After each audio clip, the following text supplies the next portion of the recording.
possible 2-on-1 break. It is Cullen, very good, goes for the shot and scores! Right between the pads of Mode. John Cullen makes it 1-0 for the Whalers. Tuesday night at the Hartford Civic Center, John Cullen and the rest of the Whalers served notice to the visiting Bruins and their fans that they wouldn't overwhelm the Whale for 2 games in a row on Hartford's home ice. Cullen's goal and 2 assists paced the Whalers to a solid 4-3 win, tying up this year's Adams Division semifinal series at 2 games apiece.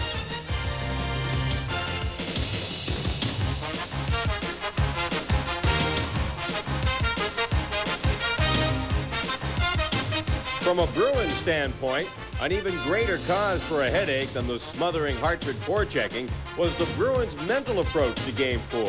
Head coach Mike Milbury was admittedly disappointed by his team's early effort, as the Bruins found out that despite regular season glories, less than a 60-minute effort in the postseason will not suffice while playing the Whalers.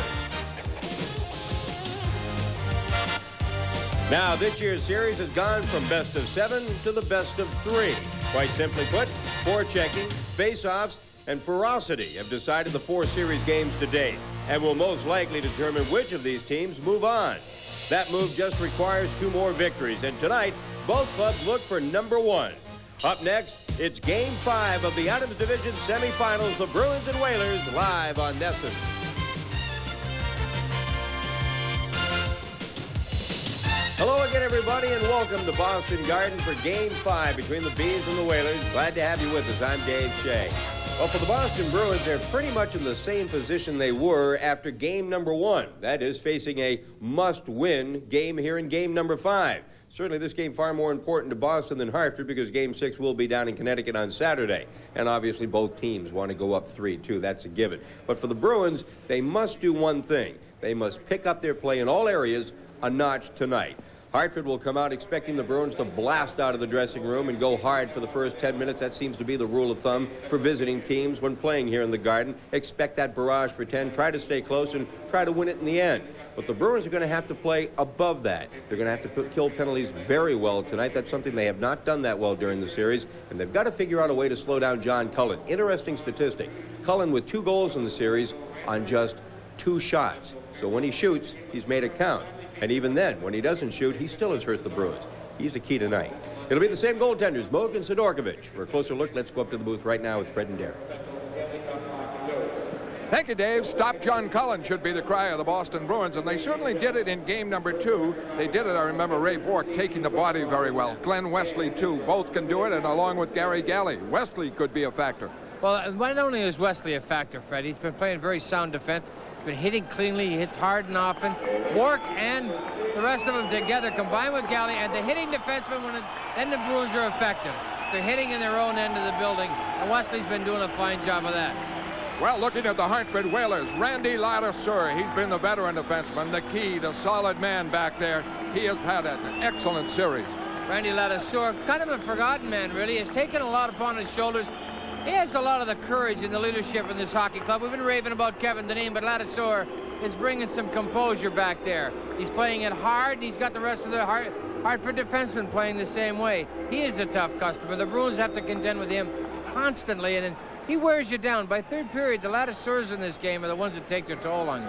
Well, they traded Samuelson away. We thought that would be a big factor. The Bruins have to take it to this Hartford defense with that forechecking. That's a key. And I would have come into the series thinking, okay, that's a pretty weak defense. Get on it. I'm pretty impressed in the last 4 games the way that Shaw's playing, Ladouceur, and the rest of them. They've got some players back there that are doing a fine job. The Bruins are going to have to pick it up. And now it is the best 2 out of 3. Opening faceoff in just a moment.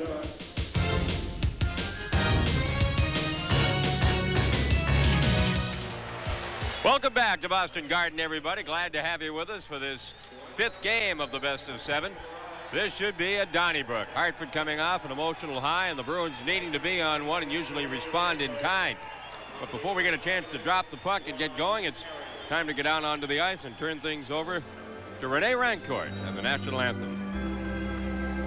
Oh, say, can you see by the dawn's early light what so proudly we hailed at the twilight's last gleaming whose broad stripes and bright stars through the perilous fight o'er the ramparts we watched were so gallantly streaming, and the rockets red glare, the bombs bursting in air, gave proof through the night that our flag was still there. Oh, sing us that star-spangled banner yet wave, for the land of the free and the home of the brave. All right, Renee is pumped, and so is it this crowd as you look at referee Bill McCreary. He'll have Ron Asselstein and Shane Heyer as his linesmen. In the Hartford goal, Peter Sidorkovich. El Cid, who has played very well. He was the key in game 1 and held off the Bruins in the third period of game number 4. In front of Sidorkovich tonight will be Hunter, Cullen, and Verbeek across the front with Cote and Ladouceur, the defenseman, in front of Peter Sidorkovich. And Andy Moog will be in goal for the 5th consecutive game in this series. Andy not quite as sharp as he might have been in past playoffs, but he's been known to rise to the occasion with Skriko, Poulin, and Christian in front of him. Wesley and Bork at defense, and the Bruins looking to number 35, Andy Moog, for a big performance tonight in goal. We're set to go. Here's Fred. Thank you, Dave. Not often does the rival coach start his big offensive line. He starts a checking line usually, and he waits for maybe a penalty to be picked up and a power play. But Hartford's going to attack. Ladouceur fired just wide from center ice, and a hit by Verbeek. Verbeek, of course, can play it both ways. Good scorer and hitter. Wesley gets around Cullen, wraps it in. Bruins keep it in. Now it is intercepted by Hunter. He can't move it out. Poulin with it. Can't set a play to Christian. And Verbeek gets it to center ice. Flipped back in by Wesley. Ladouceur moves it to Cullen.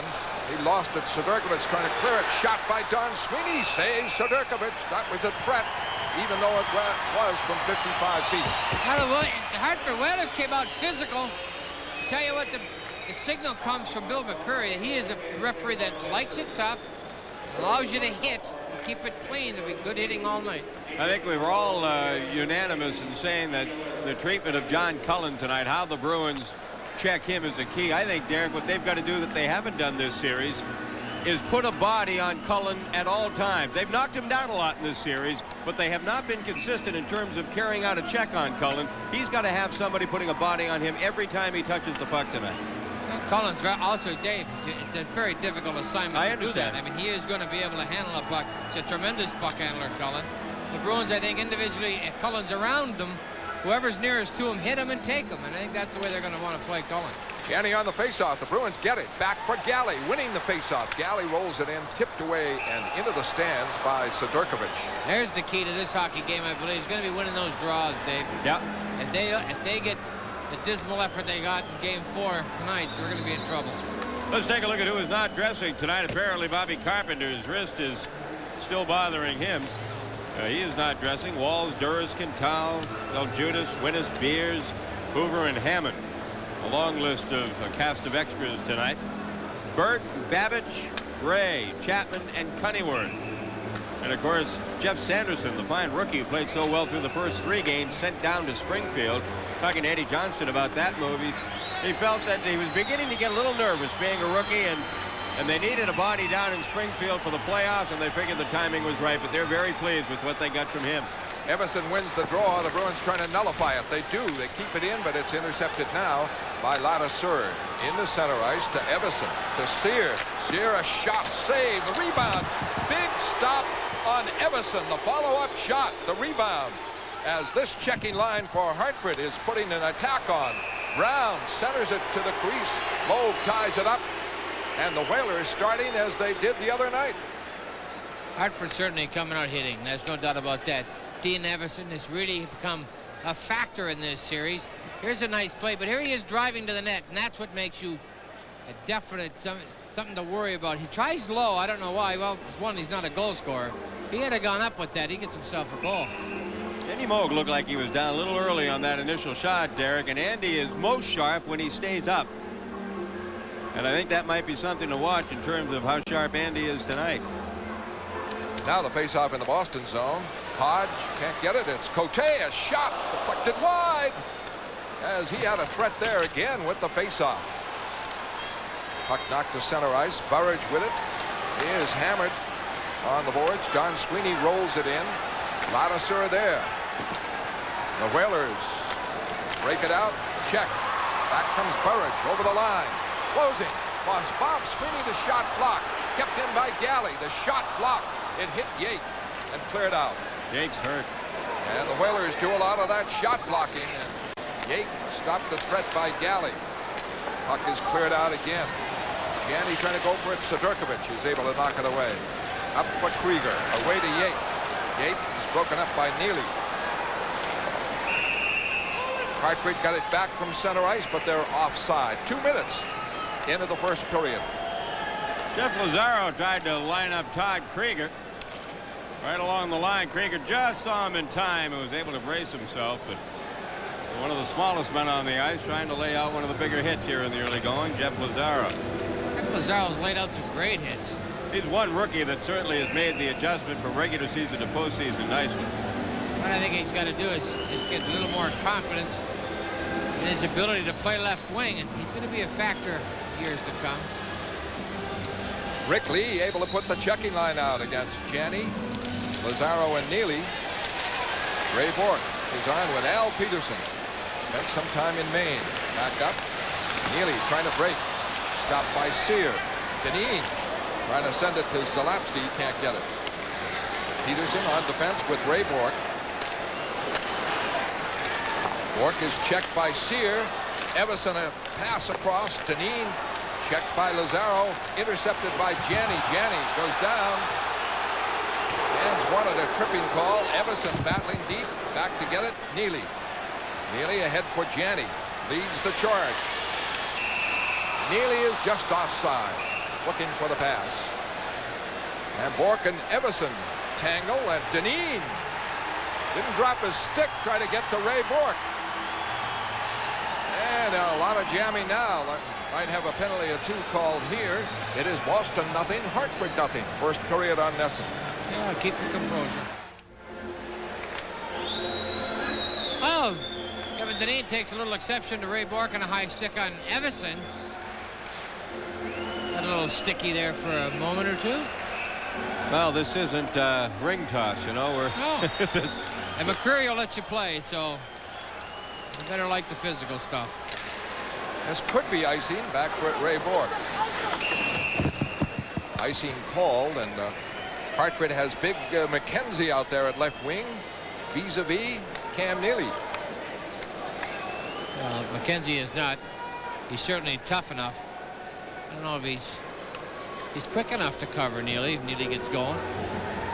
Tomlak's out there as well. EJ was saying another reason they sat Sanderson down was they wanted more size out there in the form of Tomlak, and they also wanted a veteran on the penalty killing, which Tomlak has done for them all season long. Well, I think Sanderson did a pretty good job. Oh, Turk, I thought he looked fantastic. He's going to be a goodie. He's only 18 years old. Just a kid. He's going to be good. Rajicka on the draw. Chris Nyland is out there as Neely moves to the bench. So it's Rajicka with Marquardt and Nyland. The draw back for Cote. Moves quickly. Gets it outside. Cleared in deep. McKenzie has it. Puts it in front. Knocked away, and the Bruins can't start it out. Rajicka lost it. A shot by Halik. A marvelous save by Mo. A centering pass. And it's picked off by Nyland. Nyland to Rajicka. Looking for Nyland again. The play offside. Maybe Marquardt on the left, and Halik had a big scoring bid. Boston nothing, Hartford nothing. First period on NESN. Bobby Halik with a big booming shot on Andy Moog, and Moog will handle it with the pad. Nice setup, too, by McKenzie. That does. It hits a leg and bounces out front. When he makes the dump. Right here, it's a check by Rajicka. Halik just turns on his own. Bouncing puck. Moog right there with the left leg.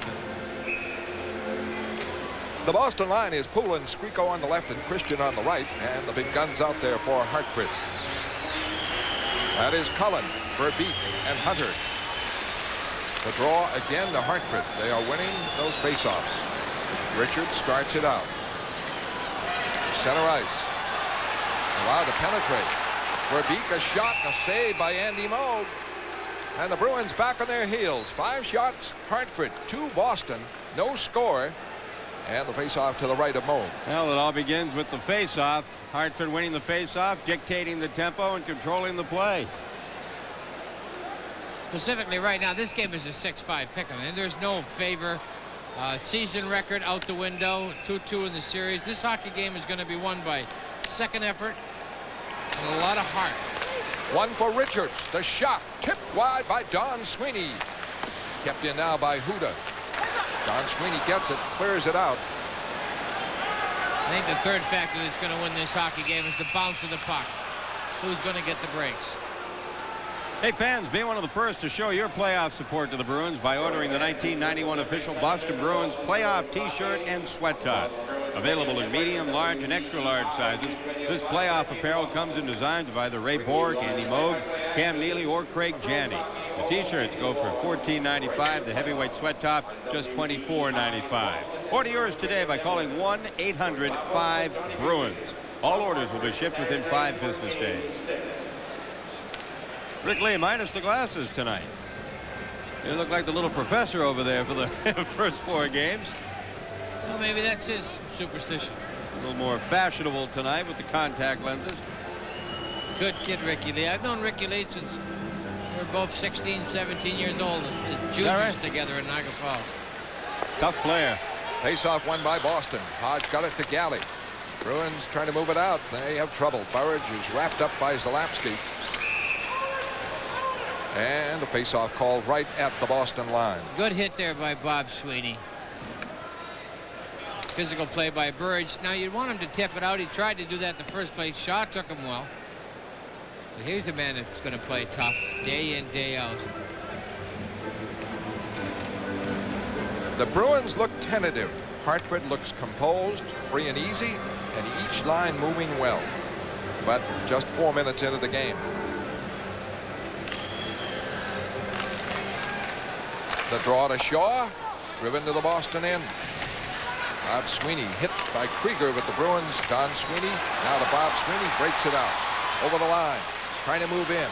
Checked by Zalapsky. Taken down, behind the net. Shaw trying to clear it. Don Sweeney able to keep it in. A hit on him. Puck up to Burridge from Hodge. Rob Brown trying to clear it out. Hit by Don Sweeney. Bruins, Hodge moves in. Tried to drop it in front. Flex, pop, and a face-off. There we go. Sat right on top of the net. Good hustle by Burridge. Sweeney got involved. Once Bob Sweeney's range and speed starts to be a factor, he has to be back Shaw. Bob Sweeney sporting that shiner from game 4 when a puck came back up and caught him in the eye. Here's Sweeney leaning body into Zalapsky.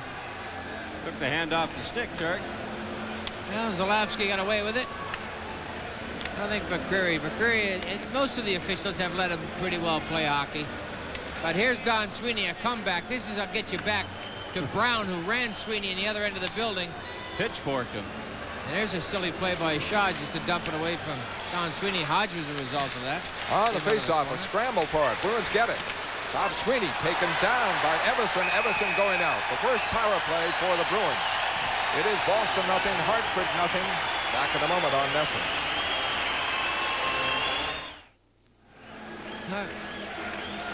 And the Whalers without their good penalty killer Everson. He's out for tripping. That's probably why Rick Lee had such a sour look on his face. They've done a pretty darn good job killing off penalties so far. Their special teams have been far superior to what they showed during the course of the season. Hodge, Poulin, and Neely. Bork and Wesley. Tomlak on the draw with Hodge to the right of Sidorkovich. First power play of the game. Back to Wesley. Wesley, a shot deflected off Poulin and just wide of the net as he was right in tight on Sidorkovich. Cote able to clear it. Oh, the Bruins got that face-off back to the point. Ray Bork. Neely coming on the right. Bork goes left with Wesley to clear him. Sidorkovich trying to fire it out on the dash. It back to Bork. Kept in. Broken up. Dineen with a breakaway. Wesley getting back. Shot is wide as Dineen broke that time and got the shot away but missed the net in a short-handed bid. Bork back. Drives it in. Wesley hit hard. Puck back to the point, but Bork was the lone point man. He was in the middle. 1:05 left. The Bruins without a shot on the power play. 14:35 left in the first period. No score. And power plays making a big difference.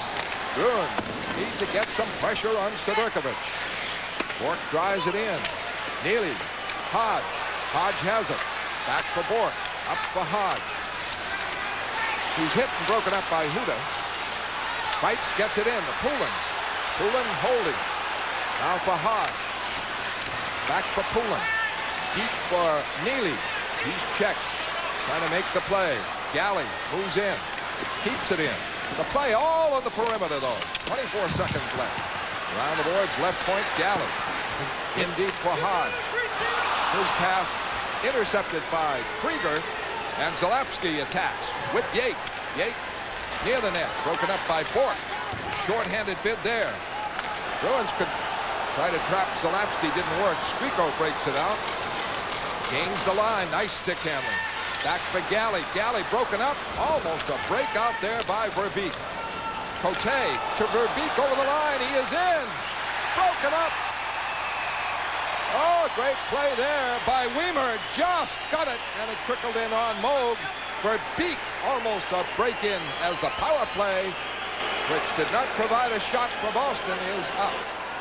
Outstanding play by the veteran Jim Weimer. He got the puck before he got any part of Verbeek. Once he makes it start to bounce, there's a good play by Verbeek now. Just right there, gets the stick. Now Great play. Eligible. It's bouncy. Watch Verbeek get back to the puck. Great play there. Andy Moog freezes it. Cullen came across all that traffic. The end result. Nice play by Weimer. Hard to believe John Cullen has had 2 shots on goal in 4 games.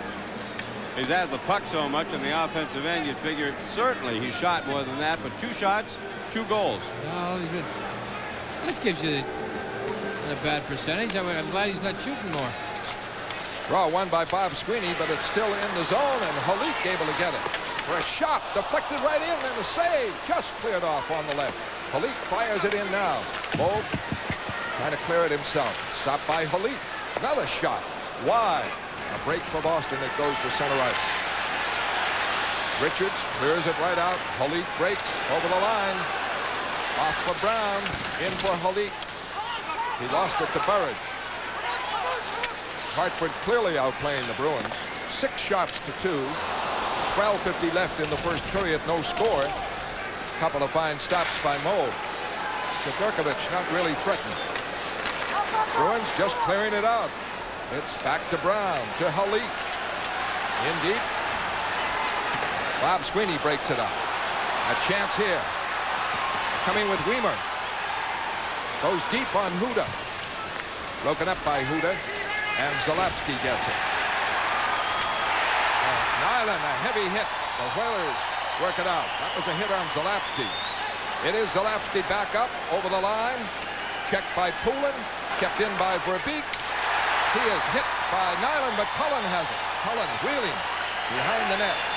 Holds away from Peterson. Peterson trying to get him. Chased him all the way. Gets it for Verbeek. A shot saved by Andy Moog. Bork trying to work it out. It is kept in by Cullen. Cullen for Hunter. The shot, the save by Andy Moog. Hartford all over the Bruins in the Boston zone with 8 shots now to 2. 11:48 left in the first period. No score on NESN.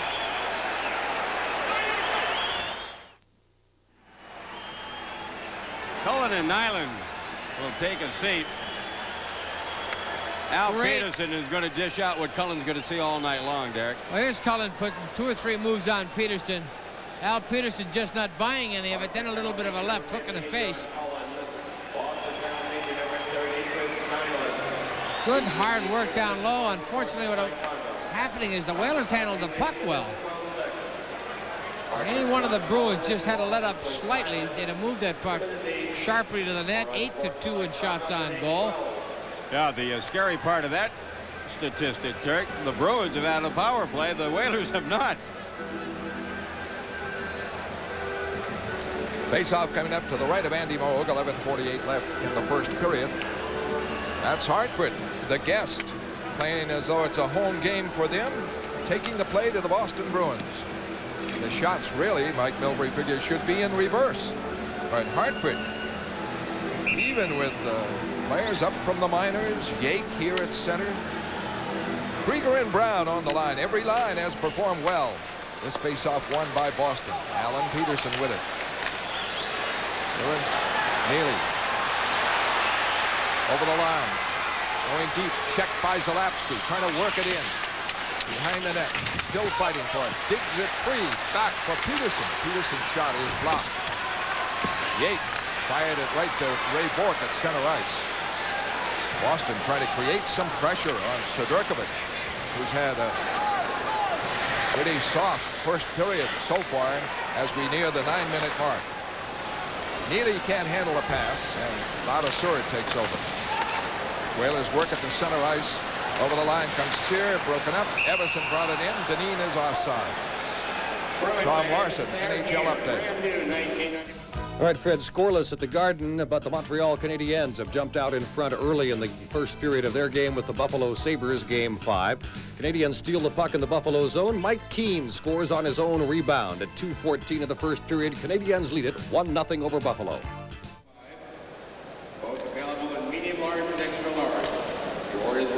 Cam Neely picks this puck up. Zalapsky's got a good angle on him. He's just not going to allow Neely to the net. There goes the old hand off the stick and grab the jersey trick. Get away with it. On the faceoff, Ladouceur to Cote, driven in the Boston end.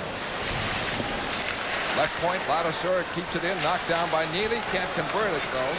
And Tomlak goes into the corner. Behind the net, looking for McKenzie or Holik. Holik loses. Janney digs it free. Janney works it out for Neely. Neely, a lead on the left. Lazaro can't get it. Cote plays the boards, has the puck, and puck blocked at the line, outside the line by Neely, and a face-off called Boston offside. 10:30 left in the first period. The Bruins with just 2 non-threatening shots. Boy, the Hartford Whalers, you have to tip your cap to them thus far through the first period, Turk. They are carrying out their checks. They're just not allowing the Bruins to handle the puck. And it's not a matter of the Bruins being flat either. Hartford is getting to the puck first. The thing that Rick Lee wants them to do is to sustain it. Now you have to do it for 60 minutes. They've done it well for the first 9.5. The Bruins have got to figure out a way to shake them. Best way to shake them is to have someone come late. They're very enthusiastic. Everybody in the Bruins end of the building trying to get out first. The Bruins are individually trying different things. They've got to do it as a unit. Poulin down the check. Skriko trying to center it from behind the net. Can't do it. Brown is playing center in place of Cullen. Has Verbeek with him. And behind the net. I don't know. Dave Poulin, I believe, just made a great play. And he's got Ladouceur going off the ice alone. Kept his composure. Watched the referee. Knew he was going to be alone. Well behind the play, Ladouceur gets a penalty as he was entangled with Poulin, and the Bruins go in their second power play. Let's take a look at that. Down low, right at the very bottom middle of your screen, Ladouceur with Poulin pinned against the glass. David took a look, probably saw McCreary looking in and figured, well, I'll make like I'm going to try to take a stride or two out of the zone and go down. and he got the call. Now he wants his team to do something with it. Bees didn't do much on the first power play, but the Whalers have had excellent penalty killing throughout the series.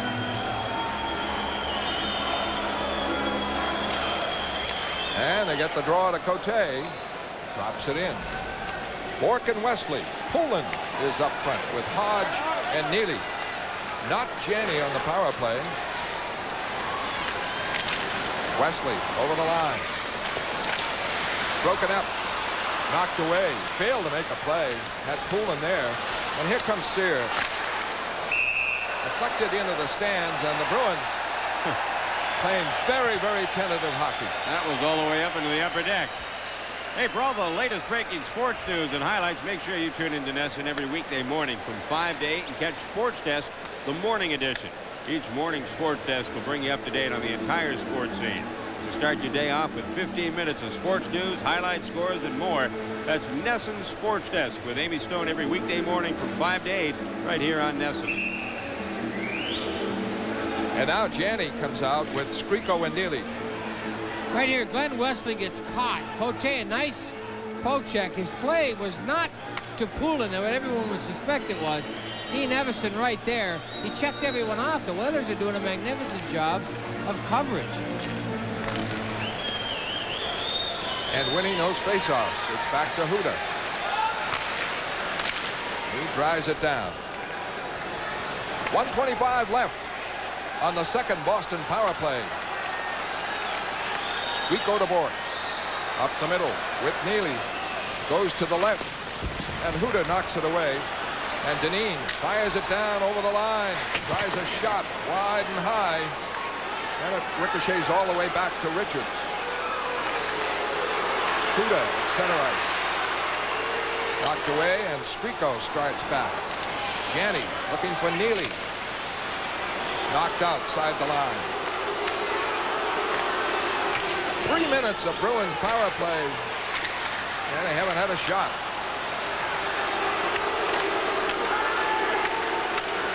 Bourque for Janney. Intercepted. Not out of the line, out of the zone. Skriko with it, back for Bourque. Bourque along the line. He's intercepted. It's cleared away by Shaw. That was a big play by Sear. He checked Janney into Bourque so that neither of them could handle the puck. Ray Bourque back. Power play Boston. Drops it in. Shaw hammers it out. The Bruins with 2 power plays and not a shot on. Over the line comes Rajicka. Rajicka intercepted by Evison. Cleared it out. Full strength. Bruins failed to get a shot on that power play. And 8 minutes left first period. At center ice, Galley breaks it up. Rajicka over the line. Hooked down. Out goes Ladouceur again. Rajicka might have broken in on that one. And a third power play for Boston coming up. It is Boston nothing, Hartford nothing. Back in a moment on NESN. Well, you can't blame Randy Ladouceur from taking the penalty. I mean, the way the Whalers have been killing penalties, you can't give up any scoring possibility. You're better off taking the penalty. The Bruins just haven't been able to do it on the power play. Yeah, you think that was hooking. What it was the left leg dragging underneath. That's the tripping part of it. He had a magnificent job of kind of holding him back with his stick. Nobody's got reason to wring his wrist. I don't think he's... Goal here would be big for the Bruins. Hodge, Neely, Poulin, the line. Yates and Hodge. You're right, Derek. The Bruins don't get a score here. Whalers are going to say, hey, let's take some chances physically because Bruins just can't do anything.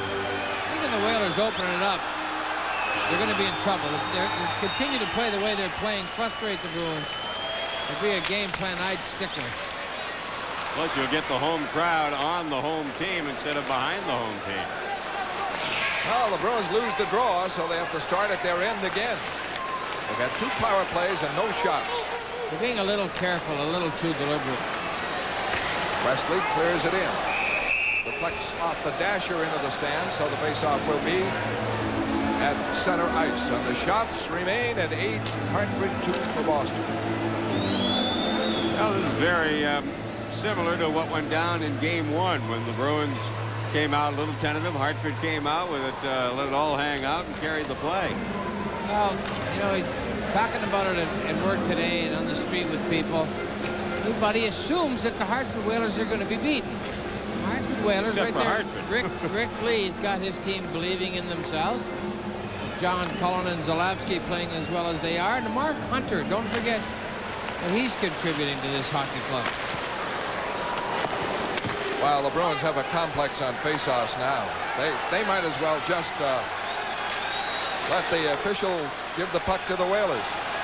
Here comes Bork. Gains the line. In for Neely behind the net. Wheels it back around for Wesley. Over to Bork. The shot blocked. The Whalers, Zalapsky breaks on a 3-on-2 with Tomlak. Tomlak deep on Bork. Puts it in front. The shot by Yake is just blocked by Wesley. Minute left on the power play. Neely over the line, taken down. Everson clears it out. Back is Wesley. Chased by Sear. Gets away from Sear. 40 seconds left. Wesley over the line for Neely. Neely's pass blocked by Everson. Marvelous defensive work by the Whalers, but you'd have to say it's the Bruins unable to execute. They're forcing right now. Bruins are tight as a drum trying to force things. They're not flowing. Around the boards, Christian keeps it in. Richards there. It's back for Galley. Galley, a shot. Blocked. Never reached Sedurkovich. And Cote drills it high and wide. 6 minutes left, first period, no score. Galley for Christian. Rolled in on Sedurkovich. Drops it off. Bruins steal now. Janney holding, cutting. Can't set up Skriko. Skriko behind the net. Check. Full strength. Hartford. Cote knocks down Skriko, and the puck is clear. Moog forced to come out. Fire it to center ice. Bruins with 3 power plays in the first period and no shots. Janney breaks. Janney over the line. He's stopped. And Shaw clears it out. What the Whalers are doing now are frustrating to the Bruins to such an extent that they're going for the individual play. I can carry it through the team play. Back to the team concept. They can get out of this. It's just going to take a break or two and a little hard work. Bork, courage. Bob Sweeney breaks it out. With Bork. With Nyland. Off for Nyland. Puts it on net. Save. And the Whalers break back. Maybe a 2-on-1. Zalapsky with Cullen. Cullen over the line. Holds. Shoots. Great right pad save. And Moog knocks down a man in front. Zalapsky trying to get him. Makes the stop here as Moog made the save on John Cullen. Dave Shea, NHL update. All right, Fred, let's check on those other games. The Canadiens now with goals by Keenan Skrudlin lead it 2-0 in the first up at the Forum. At the Pittsburgh Civic Center, John McClain has struck for the Devils. They have the early lead. No scorers yet between the Rangers and the Washington Caps down in New York. This playoff update has been brought to you by Budweiser. Andy Moog guessed right on this one, figuring Cullen would go against the grain and try to hit far side, and so he dragged that right skate. Watch him. Right here, Al Peterson stays with him, but Andy Moog, I think Dave saw it. Cullen executed it just a little early. Right here, goes outside, and he waits. Andy, nice save there. He was looking to drop his leg down completely, take it all away from him. Now, this is a big moment this early in the hockey game. The Bruins failed to get a shot in 3 power plays. Now their penalty killers have to go out and stop Hartford's power play. They've got to. You want to talk pressure on the penalty killers. If they lose the face-off, a couple of passes, and then they bang one, what a lift it's going to give Hartford. They've done an excellent job, but that's just a carryover. Since the trade, their power play was running at 30% efficiency for the last month of the season. They've just carried that over into the playoffs. Hartford Whalers had a tough time doing it. Was gelling as a hockey team. 5 even aside. Now you got them in the power play and playing well, even strength. So now they're concerned. The penalty killers have just stepped right up. Everson is playing great hockey. Al Peterson for interference at 15-15. Cullen, Verbeek, Hunter, Shaw, and Zalapsky face off to the right. Poulin trying to just foil it on Cullen. You can't win the face-off. At least try and prevent the other guy from getting a clean draw back to somebody. John Cullen wins most of his face-offs, Fred, with that second effort. They locked sticks in the first one. Here's just a look at it right there. Poulin trying to fight it. There's the second effort. It's one for Shaw. Whalers win it again. In for Cullen. Watched by Galley. In front for a beat shot. Blocked by Don Sweeney, and Galley clears. Wesley and Bourque have played most of the period. There's a trip by Lazaro, but Lazaro had him. Shaw winding up again. In the center ice. Drives it in. Around the boards for a beat, able to keep it in. Don Sweeney trying to get it, and Cullen does. Cullen behind the net, fakes. Gets it back for Shaw. Shaw shot blocked in front by Don Sweeney, and the Bruins. Galley able to clear it out. Lazaro fights Brick. Bruins, Poulin intercepts and clears. Boston able to get Ray Bourque out there now after a minute rest. He's on with Wesley, Bob Sweeney, and Burridge. Here comes Zalapsky. Moves it in deep. Bourque gets it. Intercepted. Puck rolls back. Kept in by Richards. Richards to Cullen. Cullen flips it for Richards. Shot. Save. Rebound. Cullen. Blocked. Beautiful goaltending by Andy Moog. Puck kept in by the Whalers. Cullen a shot. Moog the save. How did he make that one? The Bruins look as though they're going to clear. Fail to do it. And the Whalers put a ton of pressure on, led by Cullen. Then Wesley clears this out and hits the stanchion that holds the glass in. Comes right back in front of the net. Andy Moog makes a great right leg save. Let's take the whole series right here. Back to Richards. Moog's just trying to get up on top of his crease as it squirts loose. Now watch Cullen jump in the open spot, lose the puck. Now Wesley gets to this, fires it out, hits the boards, comes right back in front of the net. Bourque gets hooked. Turnaround, right leg. Boy, that was close. Andy Moog has been nothing less than sensational here in this first period. Just got the foot on it. Then he goes, it gets poked loose. Tough day at the beach. Andy Moog would like his team coming back a little tighter than this. One for Shaw again. Shot, screen, save, Moog. Kept in by the Whalers. Bounces now for Burridge, and the Bruins finally able to clear it out. Bruins can ill afford, though, to take any penalties. The way the Whalers put the heat on them. The Whalers have 12 shots, the Bruins 3. Burridge checked at center ice. And Halik, a lead for Brown. Moog gets it around for Burridge. Burridge off the boards, and Don Sweeney clears. And they kind of survived that one. Cullen, usually brilliant, was. Here comes Yates flying over the line. Gets it for Halik. The shot is blocked. Great play by Don Sweeney, and he is smashed down by Brown. And Brown is tripped by Galley. Oh, Galley stuck a leg out on him. Bruins clear it out. The Whalers really on fire. 2:15 left. First period, no score thanks to Andy Moog. Marquardt back. Fires in. Rajicka trying to get it. Can't. Ladouceur breaks it up. 3-on-2. Drop pass for Cullen. Cullen intercepted by Rajicka. And the Bruins break it out. Can't set up a play with Marquardt. Big play by Rajicka. He intercepted Cullen. Break now by Cullen. Cullen over the line. Holding, faking, broken up.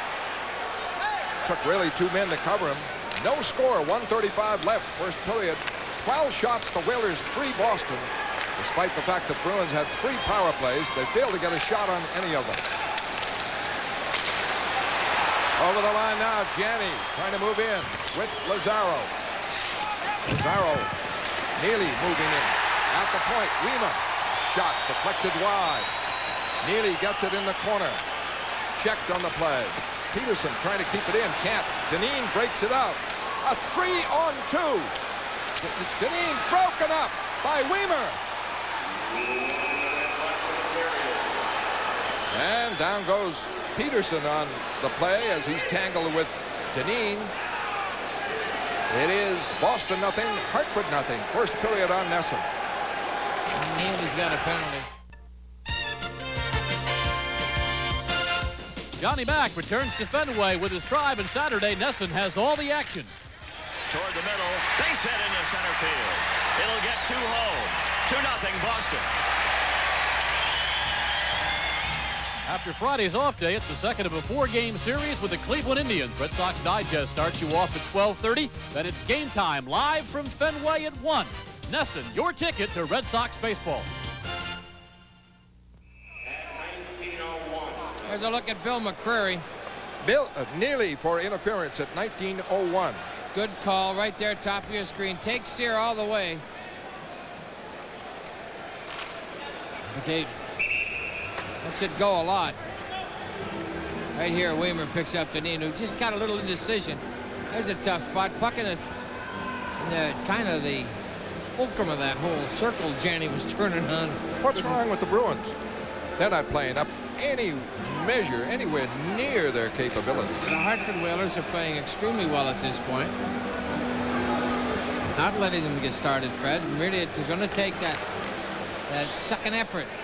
Really, that sacrifice the body, one for the Gipper type of effort. And they've got to come up with it, and they've got to find it pretty soon. What you want to do is survive this period. Here comes Pullen. He got the face-off over the line with Lazaro. Lazaro in. Saved by Stodurkovich. A short-handed bid. Pullen to Lazaro. The best chance for the Bruins in the first period. 45 seconds left. Pullen, a great play to Lazaro in front. Lazaro falls down in the corner, and the Whalers come out with Cullen. Broken up at the line. He knocks down Lazaro. Bruins scrap for it. Pullen trying to get it. But now, winding up, it is Hunter. Hunter over the line. Checked by Bork. Loses to Pullen. Pullen can't clear it out.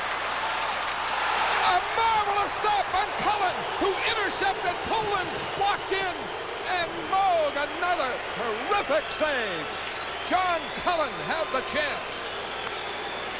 Bruins failing to clear when they get possession. 6 seconds left.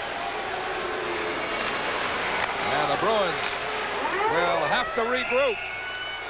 Here's Brown knocked down by Don Sweeney. They've been battling all through the period. Here's Bob Sweeney and Verbeek jousting. But McCreary's going to let it go. And Don Sweeney giving away a lot of weight and height to Brown. Has more than matched him and made some marvelous blocks in the period. The shots, Hartford 13, Boston 4. Boston nothing, Hartford nothing. Intermission highlights in a moment.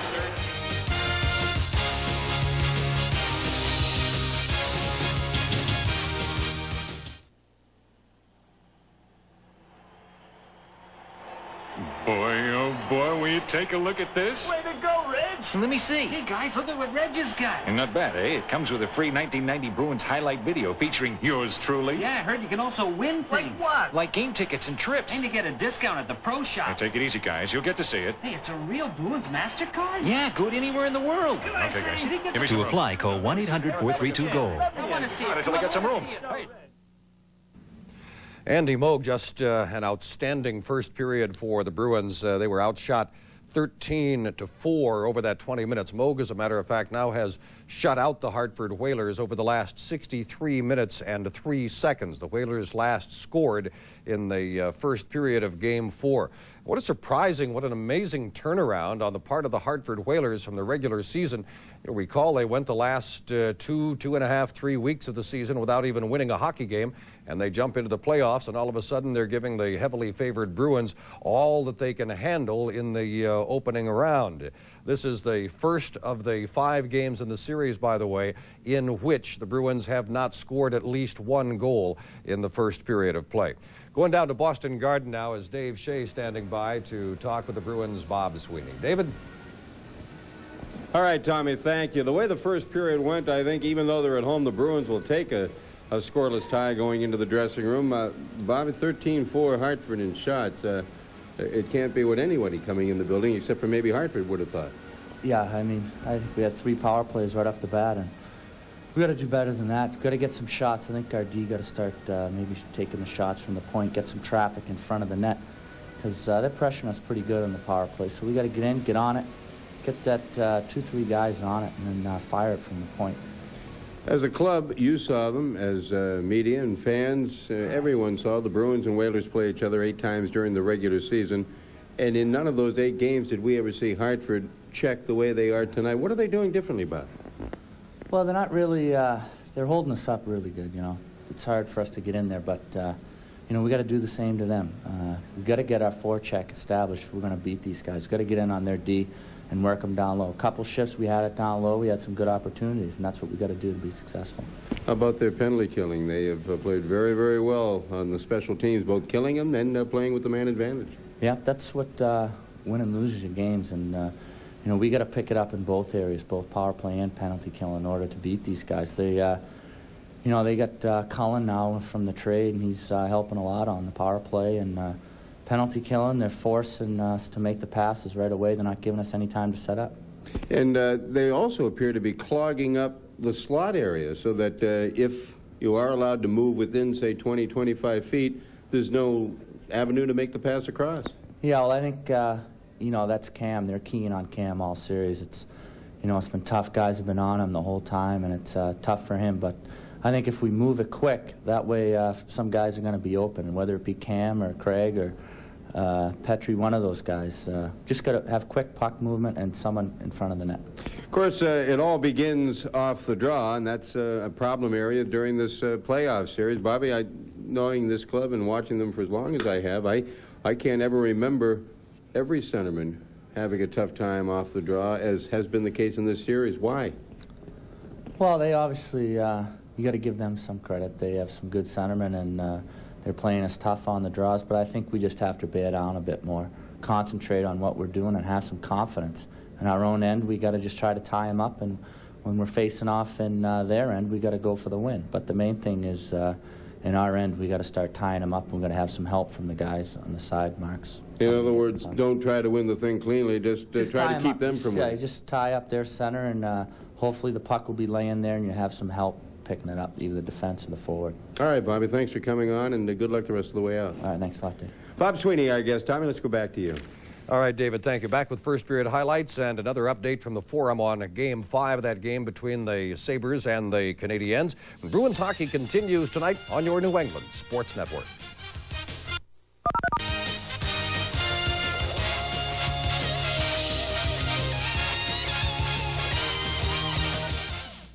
Game 5 from Boston Garden tonight. Bruins and Whalers end of the first period. Boston nothing and Hartford nothing. This Whaler Hockey Club, not much of a threat during the regular season. They have done a Jekyll Hyde and become a pretty tough club now in the postseason.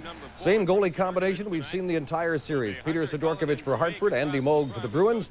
No question who's busiest early. Moog hands down. Cullen for Hunter. The shot, the save by Andy Moog. Hartford all over the Bruins. Hartford much more offense early than the Bruins, but scoreless. Randy Ladouceur in the box. Third Boston power play, not one shot. And then Hartford gets the extra man, and watch Moog have to scramble. Blocked. Beautiful goaltending by Andy Moog. Puck kept in by the Whalers. Cullen a shot. Moog the save. How did he make that one? Hartford's shots advantage at that point was 12-3. Final minute, another Hartford power play, more Moog.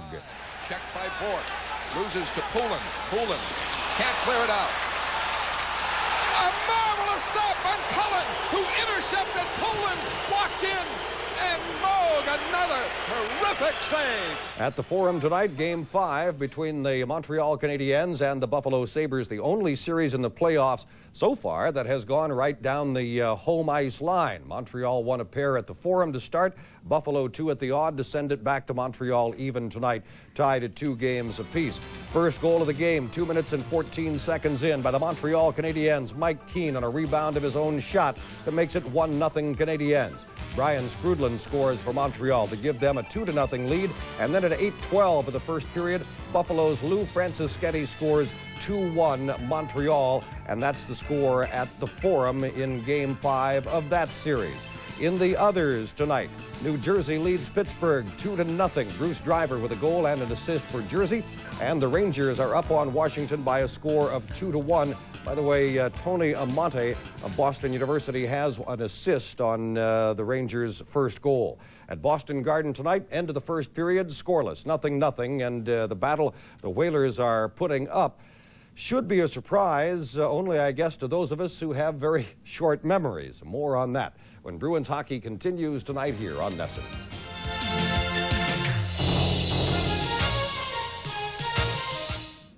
Now, back when this series started, a good number of the Bruins were assuring us all that they would not be taking the Whalers lightly. Why?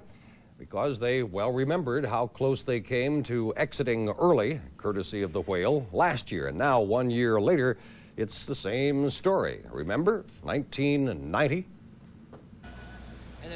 While you may notice some similarities between this year's Bruins-Whalers series and the one last year, there are also some differences. Last year, it was the Bruins who came back to win Game 4, trailing by scores of 4-1 and 5-2.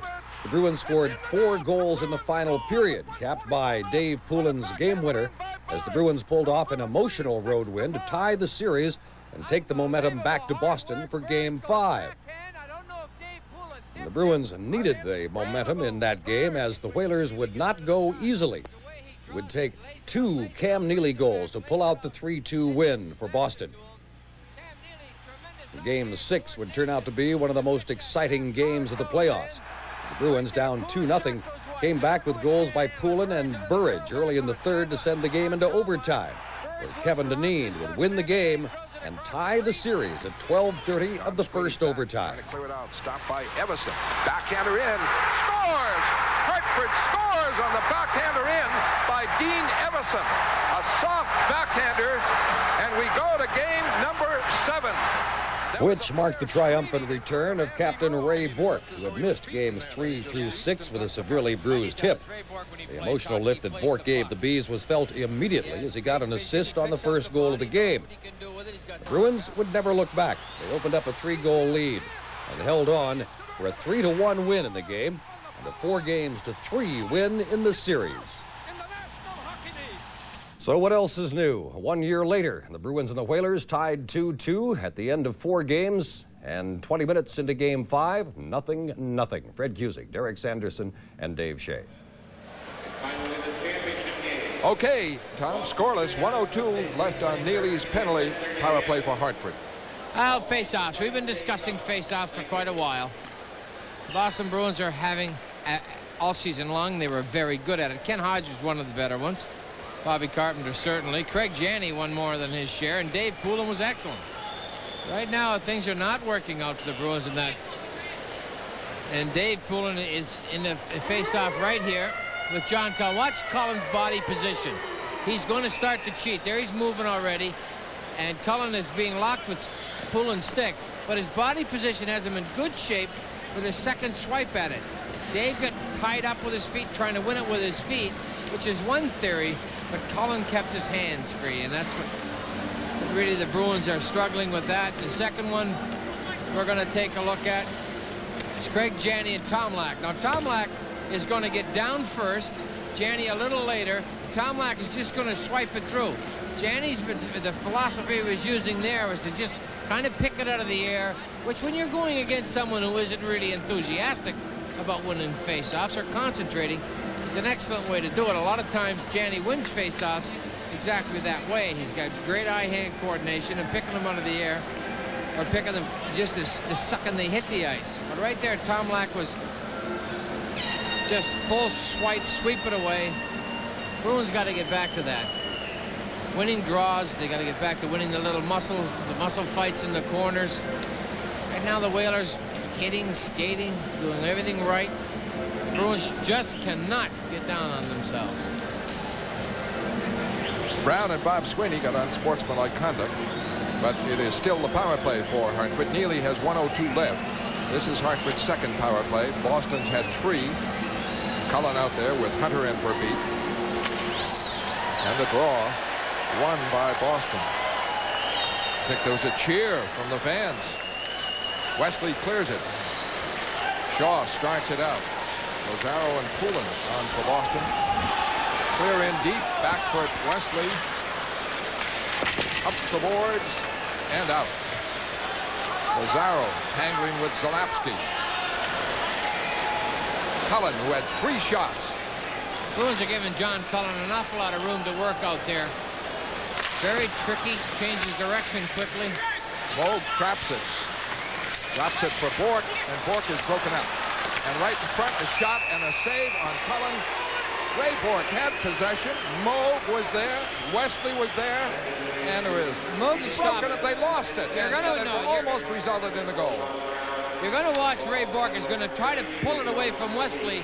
Rather than get his hand on the stick around the puck, he pokes it away from himself, and that's the end result of losing. Right there, Raymond almost had it. Now Hunter's got it. Knocks it loose to Verbeek. To Cullen coming out front, gets it on the backhand. Andy Moog waiting there for him. But the other angle showed it. Ray Bork poke-checked it away from himself. Just take your eye off it a little bit. Andy Moog has saved the day. 20 seconds left in the Hartford power play. Cullen stays out there. Hunter in for beat. Zalapski and Richards. Bob Sweeney does not win it. Richards fires, deflected, blocked in front.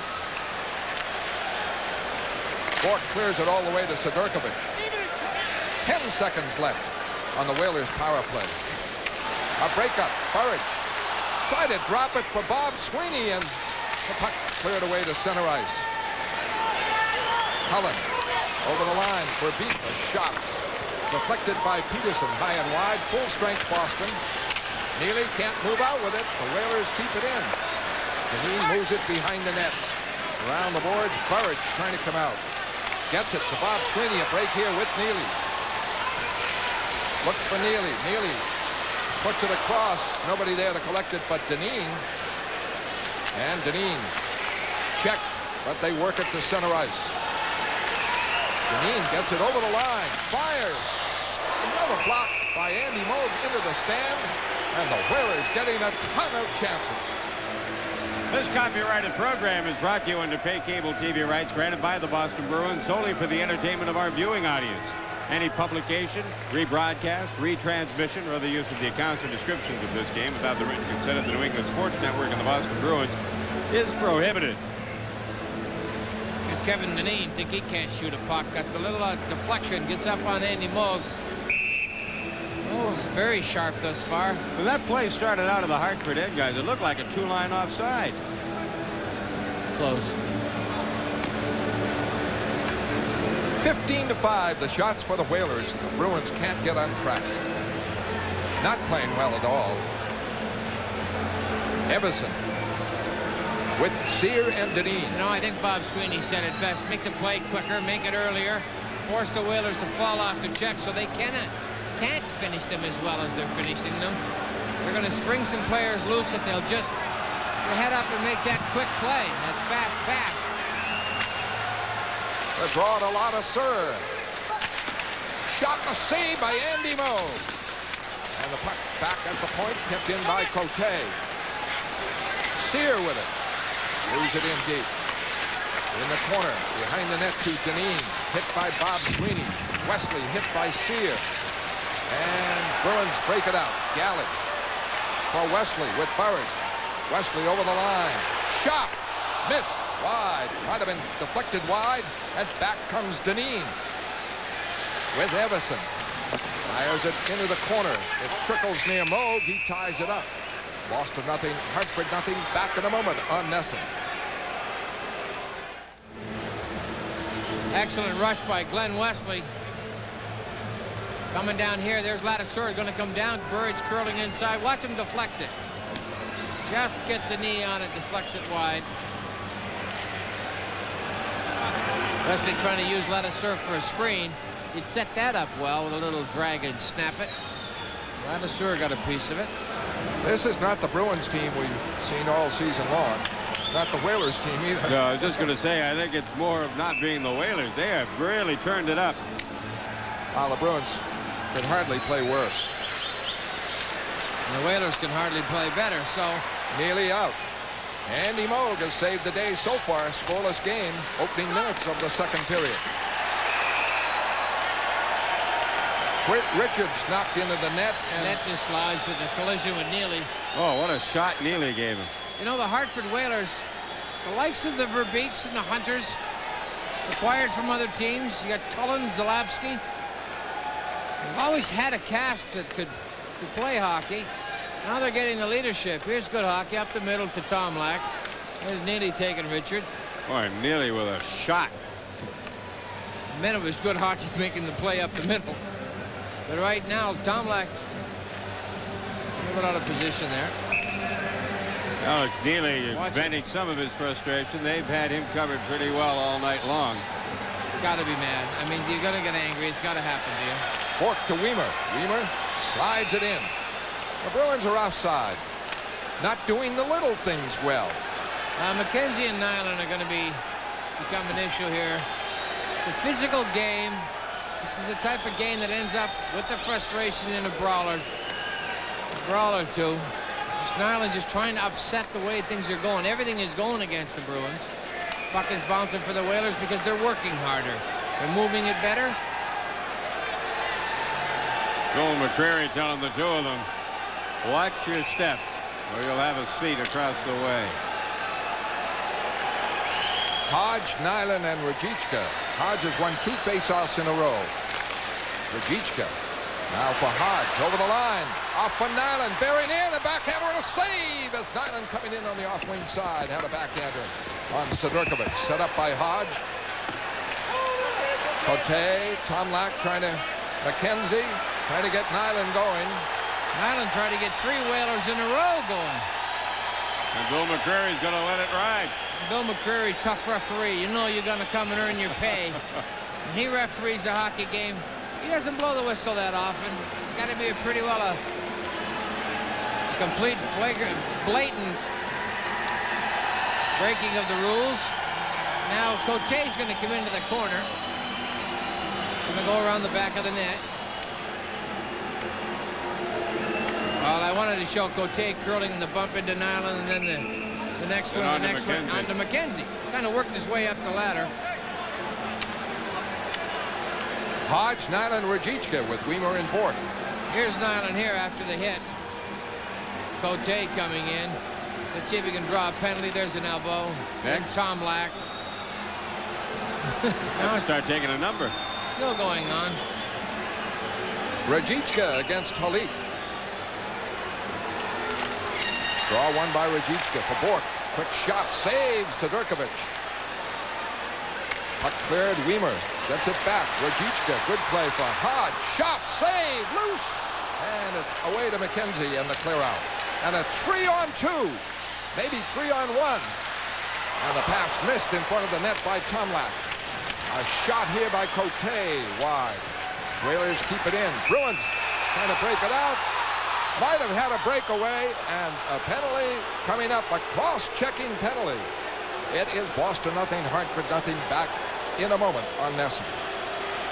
Rajicka had a break. Jim Weimer must have had a heck of a cross-check during this penalty. Well, made firewood out of his stick. Shattered it. They're trying to pick up the pieces. Right. They don't build them that way, do they? No. That's a little fiberglass bonding on the shaft down in the blade area. But here it comes here. That's going to go in the corner. Weimer's at the top left of your circle. He's going to come 20 feet on Halik, I mean.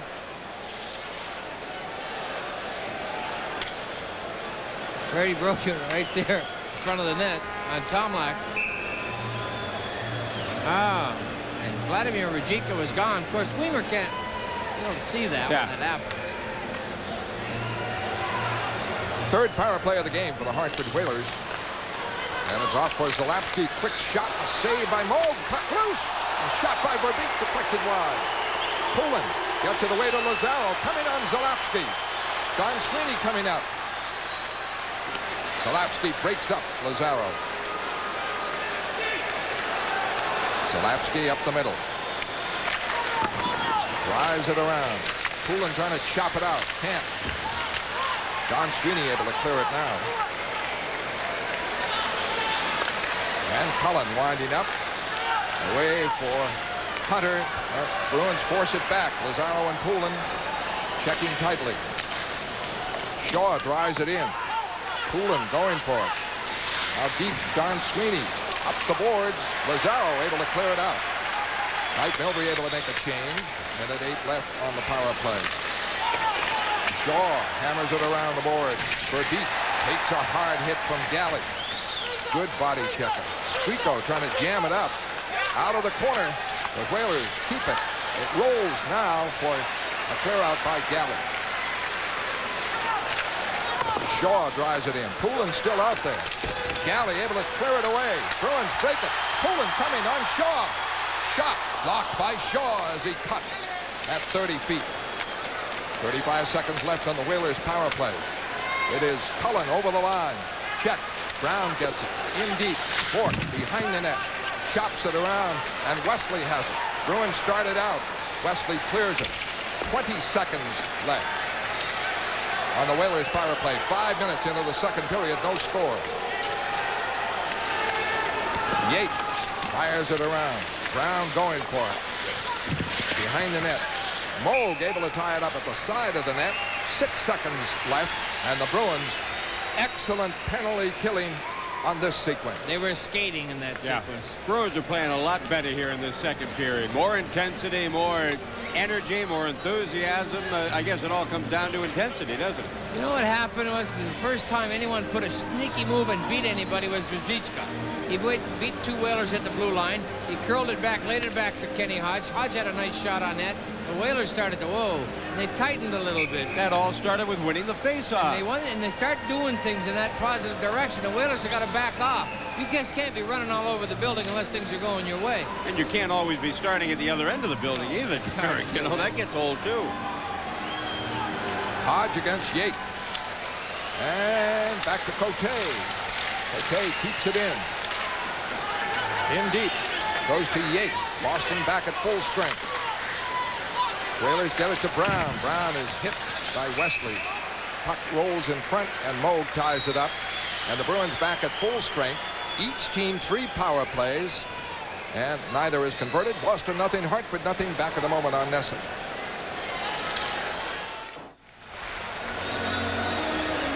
Ken Hodge, he's won a couple of faceoffs in this second period.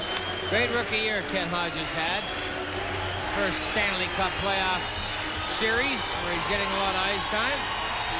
Full 3 assists, I believe. The line is Hodge, Christian, and Nyland. Yake on the faceoff with Krieger and Sear to the right of Andy Moog. Each team with 4 shots in the second period. Kenny Hodge, excellent faceoff man during the year. He's got to get the knack back. They're working on it.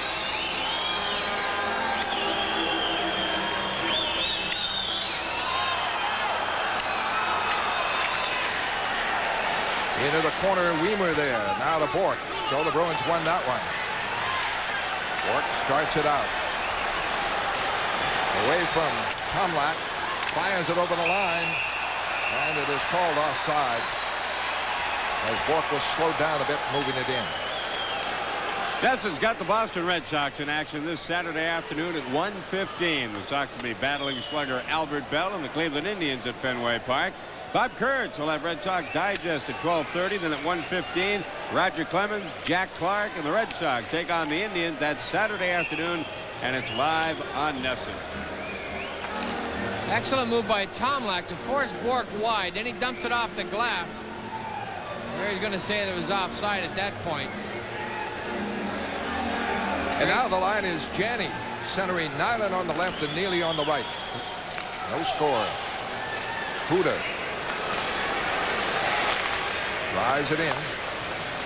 Back is Bork. Whalers changing their line.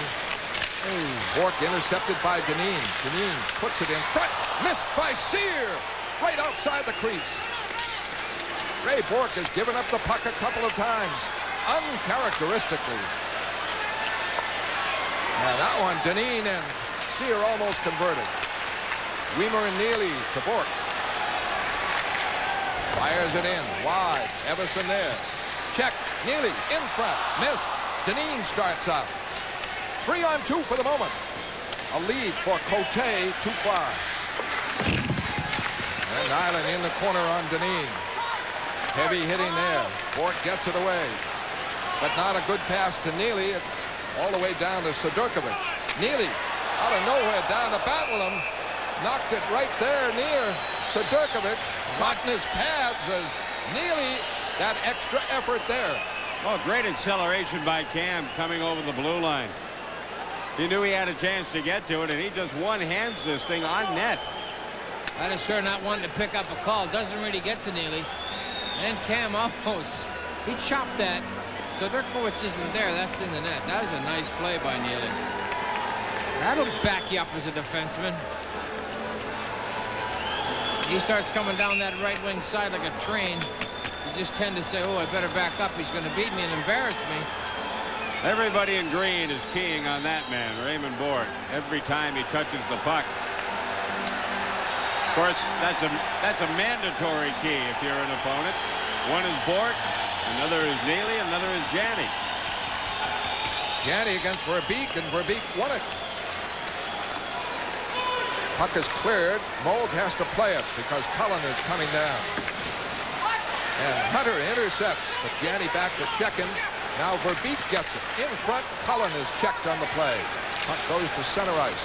Neely after it. Neely winding up. Away from Verbeek. Broken up. Hunter over the line with Cullen. With Verbeek heading for the net. Cullen moves in behind the net. Holding. Puts it in front for Shaw. Screen shot. Score on a deflection. Cullen set it up as Shaw fired. And Hartford leads 1-0. It's a high stick. I don't know if they're going to call it. Going to make it a goal. Bruins trying to say it was deflected with a high stick. Well, the turnover at center ice led to this. Neely made a good move to get out into neutral ice, but then the interception and basically a 3-on-1. Right here, Hunter taking Neely. He gets out deep in the slot. Drop high. That is Shaw's goal. Looked like a win-off-arm Sweeney. Here's we're going to get it. That's way high. Don Sweeney might have tipped it. That one was headed over everything. Shaw's a little smile there for a gift goal. And the man who set it up was John Cullen. He has been tremendous. Not a chance for Moog on that. Whalers keep it in again. Rob Brown. Check. Krieger. Around for Yates. Wesley. Out to center ice. Winding up is Christian now. Over the line. Poulin. Shot. And Yates. Jamming it. Yake and Wesley. And they'll be going, and 12:14 left. Brad Shaw from Cullen and Mark Hunter at 7:16. The Whalers lead. Shane Heyer not too happy with Yake.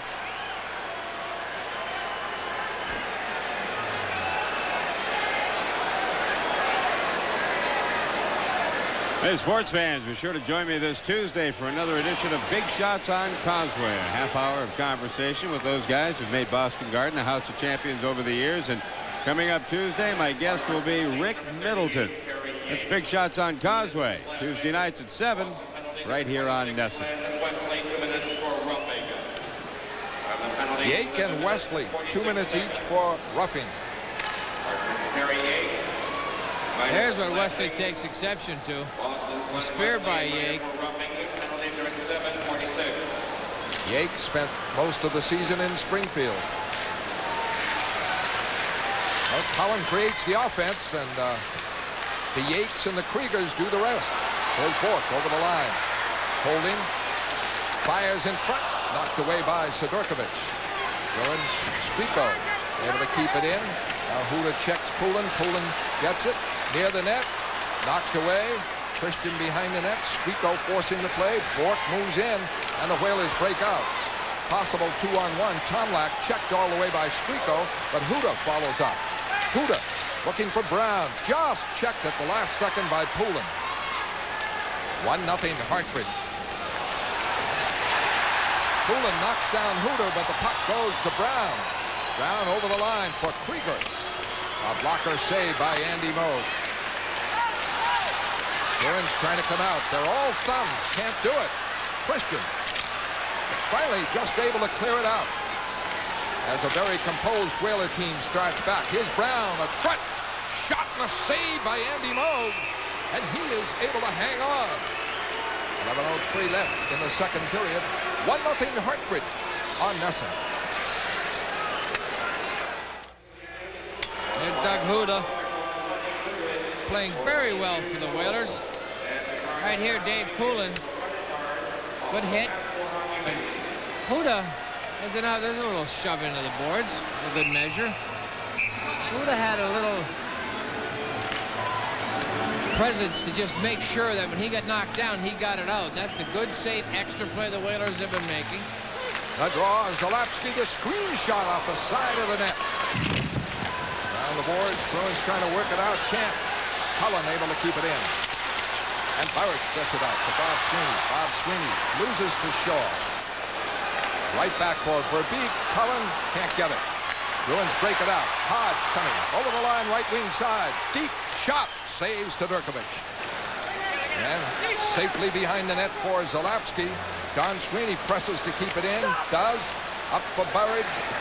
Now for Hodge. Hodge intercepted by John Cullen. Behind the back to Zalapski. Hunter is offside, and Zalapski ripped one. He scored the other night in a goal like that on the left wing side. This play was offside, but he let it go with authority. Tom Larson, NHL Update.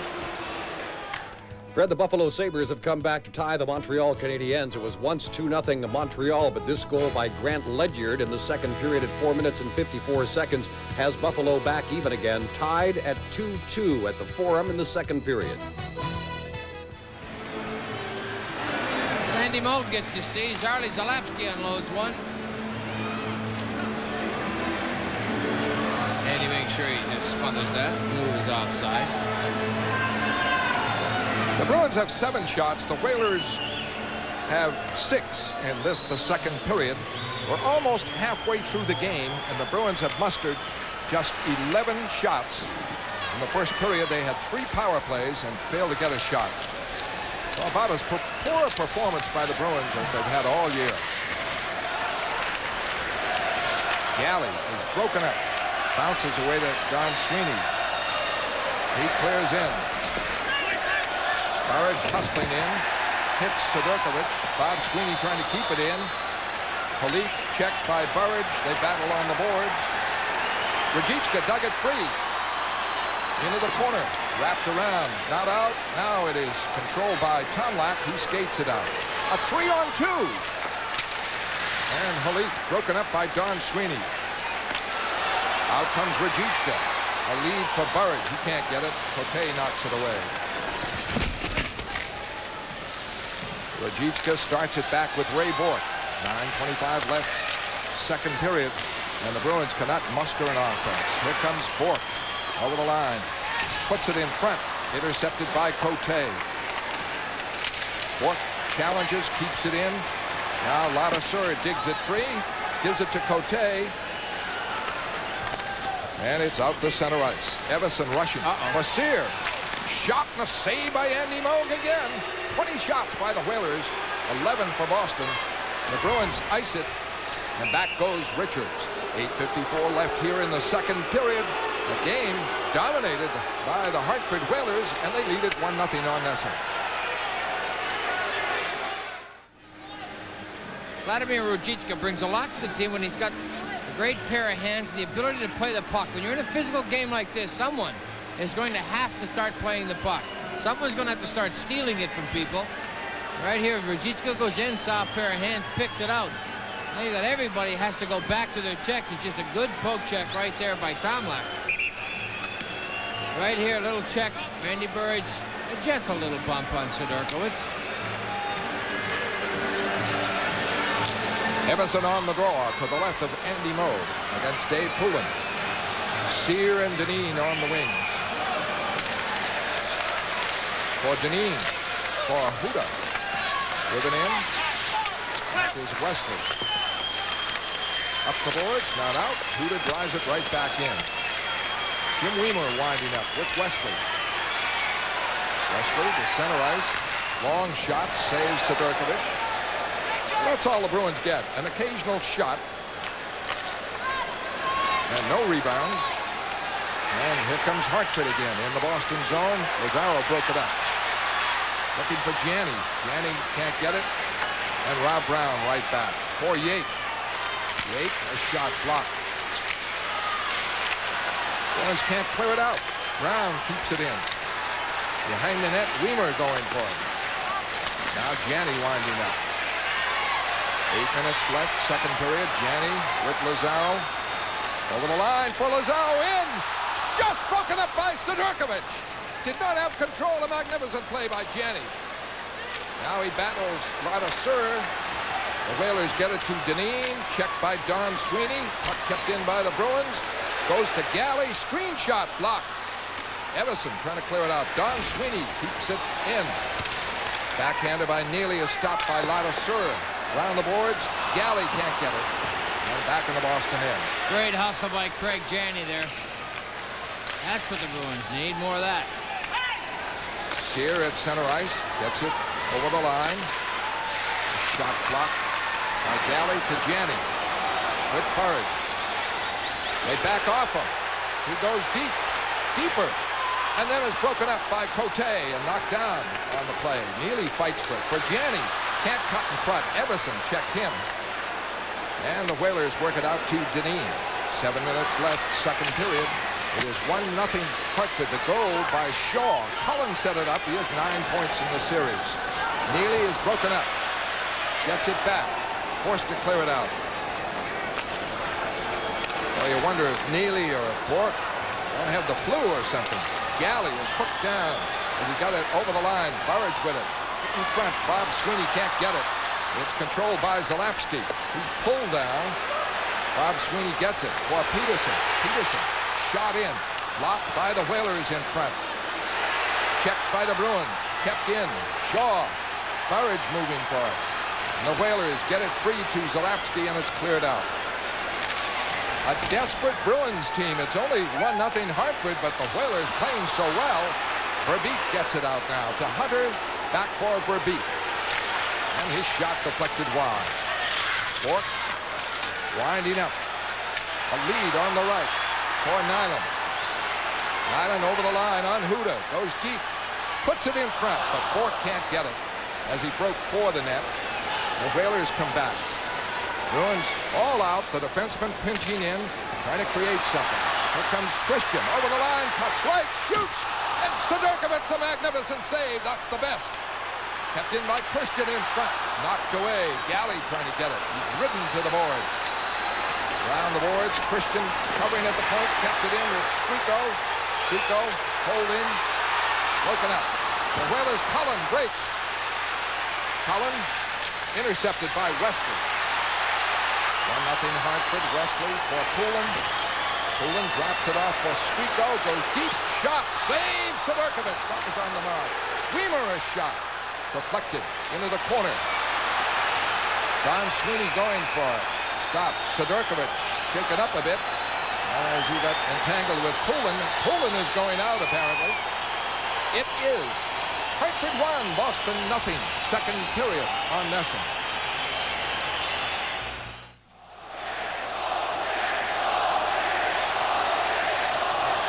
Bruins starting to play a little bit better. They're getting things going. Right there, that isn't really what...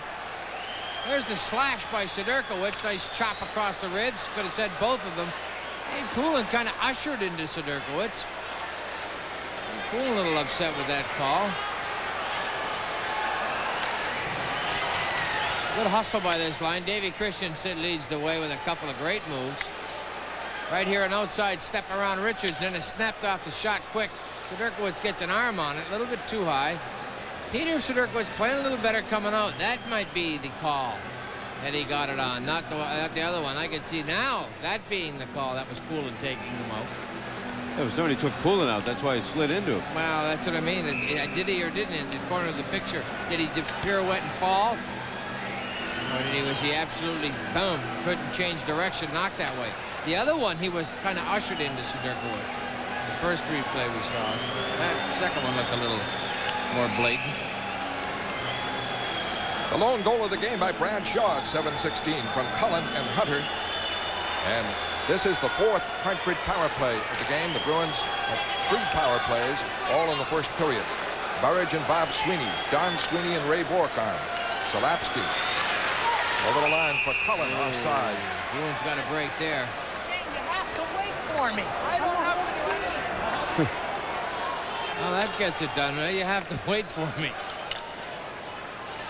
I think Bob Sweeney was telling the linesman, hey, he's dropping the puck before I'm even set to go. And that is a big part of face-offs. What it is, the way you do it, the home team gets the advantage of putting down the stick second.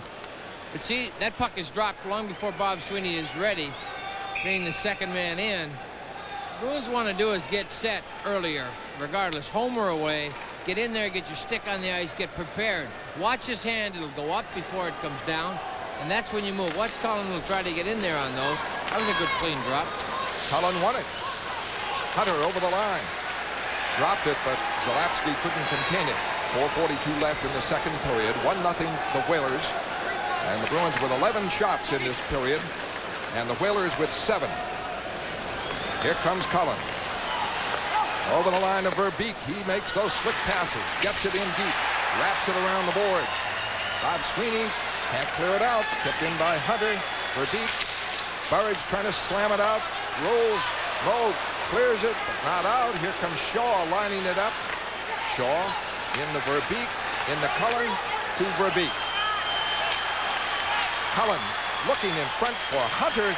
Didn't work, and the Bruins, Bob Sweeney able to clear. 1 minute left on the Hartford power play. Excellent replay. I mean, hustle there by Ray Bourque. Good defensive work, tough defensive work in front of the net. It is Cullen over the line. Gets it for Zalapsky. For Brown. Knocked away by Galley. Kept in for Beak from Cullen. Behind the net. Lazaro, a heavy hit. And Don Sweeney able to drive it out. Had Dave Christian, had he paused just a second, first thing you want to do is get it out. 28 seconds left on the Hartford power play. Here comes Holik. Ricochets around for Yates. For Richards. In deep. Don Sweeney, Holik go for it. Brown with it. Wraps it around the boards. Lazaro there, able to clear it out. 10 seconds on the Hartford power play. Hartford leads 1-0. 3 minutes left here in period number 2. Holik over the line for Brown. Brown walking in. Saved by Andy Moe. Oh, he smoked that one. Here's Poulin out of the box. For Janney. Janney goes deep in front. Blocked by Suderkowitz on Poulin. The Bruins had a bid. A long lead pass for Yake. Moe there. Flips it to Bourque. Bourque broken up. Holik kept it in. Intercepted by Nyland. Nyland out. Nyland for Neely. Neely checked on the boards. Did not handle the pass well. Does not look up to speed. Could be physical. No, it's not physical. Dan Neely trying to right now think his way through this. He's getting double coverage. Done it before.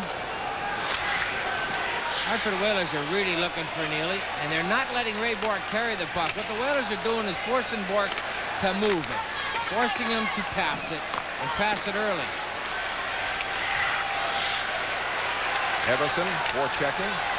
Bourque gets it out to Nyland, to Janney. Janney to Nyland, offside at the Hartford Whaler line. 1:57 left here in the second period. Hartford 1, Boston 0. More action on NESN in a moment. Craig Janney. Janney and Poulin, an excellent play by Poulin. Janney wants to pull up, but see the recovery of Cote? Forces Janney outside just for a second. Poulin recovers. This has got Sudurkowicz beat, but it hits his left foot. Janney just can't get to the rebound. Excellent play, Janney Poulin. Good hard work from Janney. Created a lot of things. Nyland and Verbeek verbalizing.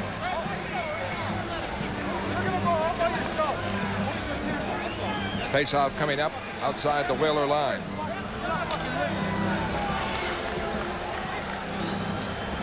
Kevin Dineen. Knocked over the line, and Weimer started for it, but Ladouceur gets it. On defense with Cote. Amazing how well that Hartford defense has played. Here's Sear going to the corner. He's onside, puts it in front. Dineen just checked at the last minute by Janney. Everson keeps it in. A pass tipped away by Neely.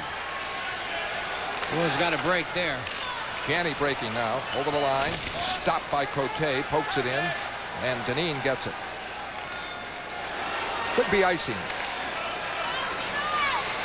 Weimer. No icing. Whalers Sear got there. Cam Neely starts it out now. Flips it for Janney. Janney broken up. Checked immediately. And Dineen breaks to center ice. A minute left. His shot blocked. Wesley for Janney. A break here with Neely. Up for Neely. Neely trying to bear in, and he's ridden off by Zalapski and taken off the play and never got the shot on. A very frustrated Cam Neely. Interception, Brown on Bork, and a marvelous save by Andy Moog. Prevented a goal. I have not seen Ray Bork give away the puck in a whole season. Well, when you get like tonight, you get a team as well as the Hartford Whalers are playing. They start forcing you to do things that you've never done in your life. Right here, it's a little curl and slide. That's just a flat giveaway. Ray Bork gets up to recover, but it's Andy Moog on a flipping puck, a end-over-end shot. The Bruins are trying to make the quick play now, trying to make sure that they can move the puck quicker and catch the Whalers in that transition game from forechecking to being caught deep. A little bit of a gamble there that never paid off. Well, Bork looks tired, and he has played a lot in all the games. Skriko fires it in. 35 seconds left. Around the boards, Poulin keeps it in. Trying to center it, knocked away by Sudurkowicz. Here comes Cullen. Bork is out there with Galley. Drop for Hunter. Beautiful save by Andy Moog. And Skriko breaks it out. 4 men going. A shot. And Sudurkowicz just able to cover the rebound as Poulin tried to get it and is punched by Huda in the corner. He may very well have Huda alone on this. Cullen would make a mistake. Petri Skriko's a little tougher than Cullen thinks. 18 seconds left in the period. The Bruins rushed 4 men then. Skriko elected to shoot when Skriko was taking rebound, really. The Whalers had zoned that off pretty well. They had 3 of them back there. Huda gets a roughing call. The Bruins will go in their 4th power play. The Hartford Whalers have had 4 power plays, haven't scored on it. They have the lone goal of the game by Shaw. From Cullen and Hunter. Actually, the goal itself, Andy Moog's made some tremendous saves that should have been goals. The one they got was a deflection on a fluttering shot too high, deflected off the stick of Don Sweeney into the Bruins net. Of the fluke variety, the Bruins could certainly use a fluke. 24 total shots by the Whalers. So that gives them 11. Andy Moog has held the Bruins in there. A power play for Boston, 18 seconds left. Bruins. Bork is out there. Poulin, Neely, Janney, Wesley, Bork. Face off into the corner. Neely back to Bork. Bork in deep. Janney can't get it. Wesley has it. 9 seconds left. To Janney in front. Rolls to Bork. 5 seconds left. Bork moving, shooting. Deflected high. Around the boards and out, and that'll do it. 1:43 left on the Boston power play. Their fourth of the game, starting period number 3. At the end of 2 periods, it is Hartford 1 and Boston nothing. Intermission highlights in a moment.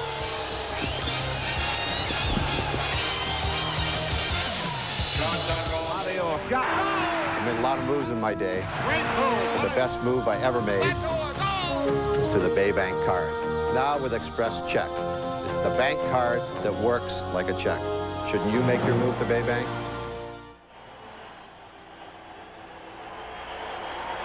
Hey, Alan. What? Have you seen the new Bruins MasterCard? I just ordered one. I'm getting the gold card. I'm getting the regular card. You get more stuff with the gold card. Yeah, but the regular looks better. But you look so good in gold. Oh, I think so? Not really. I just said that. Anyway, I'm getting the regular. I'm thinking gold myself. You might prefer the regular. Nah, I think the gold. Regular. The gold. The regular. To apply for either card, call 1-800-432-GOAL. Well, it's 1-0, the Hartford Whalers over the Boston Bruins at the end of 2 periods now of Game 5 of this Adams Division semifinal. Shots on goal, 22 for Hartford, 16 for the Bruins. As well as Hartford has played and as poorly as the Bruins have played, we got to pull out the cranberry sauce, the turkey, and all the trimmings and give thanks for being just 1 goal back. Dean Evison, Dave Shea's guest of the Garden. David? All right, thank you, Tom. And the Hartford Whalers tonight doing what they've done right from the opening bell, and that is check tightly and kill penalties very well, win a lot of face-offs. This guy sitting next to me has been one of the prime culprits if you're a Bruin follower, Dean Evison. And you guys are obviously playing at a lot higher level than you did wrapping up the season, Dean. Well, yeah, I think any time that you play in the playoffs and the Bruins especially, you know, we get pretty fired up, and you know, I think a lot of our guys picked our momentum up, picked our games up a little bit, and whenever you play the playoffs, I mean, you're obviously trying to step it up from the season. You guys are playing almost as if you're trying to prove a point, and even though a year ago you had no idea who or if you'd face the Bruins in the playoffs, but have you in the back of your minds been pointing to this series since last year? Well, I think so. I think, you know, any time that you get into the playoffs period, you figure on playing the Boston Bruins no matter how far you go, no matter where we finish. Obviously, we would have enjoyed finishing up a little higher where we would have avoided them in the first round and maybe got to them in the second round with a little momentum. But I think we've created quite a rivalry now between the Bruins and the Whalers, and, you know, geographically, we're so close. It creates a lot of fans coming up and down, and it's a great atmosphere for hockey. There's been 2 keys, I think, that have stood out thus far in the series from a Hartford point of view. One is their penalty killing, which began with that major penalty they killed in game number 1. Let's talk about that first, Dean. You folks have played with an awful lot of confidence, a man short. Yeah, you know, our penalty killing was good all year. I mean, we were like 4, 5, 6, you know, around that mark the whole season. We fell back a little bit at the end of the season, which, you know, as you said, towards the end of the season, we kind of fell apart. But I mean, we had a lot of new personnel involved in our hockey team, and you know, we just had a little bit trouble meshing as a hockey club. And you know, if we can play well defensively, I mean, special teams is a key in the playoffs, and whenever you can kill a lot of penalties and obviously score on the power play, you're going to be pretty successful. Yeah, that major back in the opening minutes of game 1, that pretty much set the tempo for this entire series to this point. Absolutely. I mean, if they would have scored a couple on that, you know, it could have changed the tempo of the whole series, and you know, we could have been down in a hurry in game 1 and had to fight back. And obviously, we don't want to do that against a caliber hockey club like the Boston Bruins. I mean, they get up a couple goals on you, and you know, Andy Moog is a great goaltender, and their defense is certainly sound. And you know, they shut the door on us in a hurry if you get down a couple goals. Face-offs has been another key. Why have your centermen had so much success so far on draws? Everyone always asks that, but I think you know, faceoffs isn't primarily a centerman's job. Obviously, you know, the draws that go right back to the boards or the defenseman is you know, the centerman's responsibility. But I think our wingers and our defense do a heck of a job tapping those pucks that are sitting behind the centerman, and also coming in and holding guys up and controlling the faceoffs for we can get that extra shot in on the puck. I mean, there's very rarely you win that thing right back. But, you know, it's fortunate. I think it's a team thing when you take a face-off. Well, as a team, you guys have been very impressive, Dean. We thank you for coming on. Good luck the rest of the way. Thanks very much. Dean Evison, Tommy, back to you. All right, David, Bruins and Whalers, end of 2 periods at Boston Garden, Game 5, and the score is Hartford 1, Boston nothing. At Fenway this afternoon, a home opener for the Red Sox. Cleveland Indians, a look at how it went, next on NESN.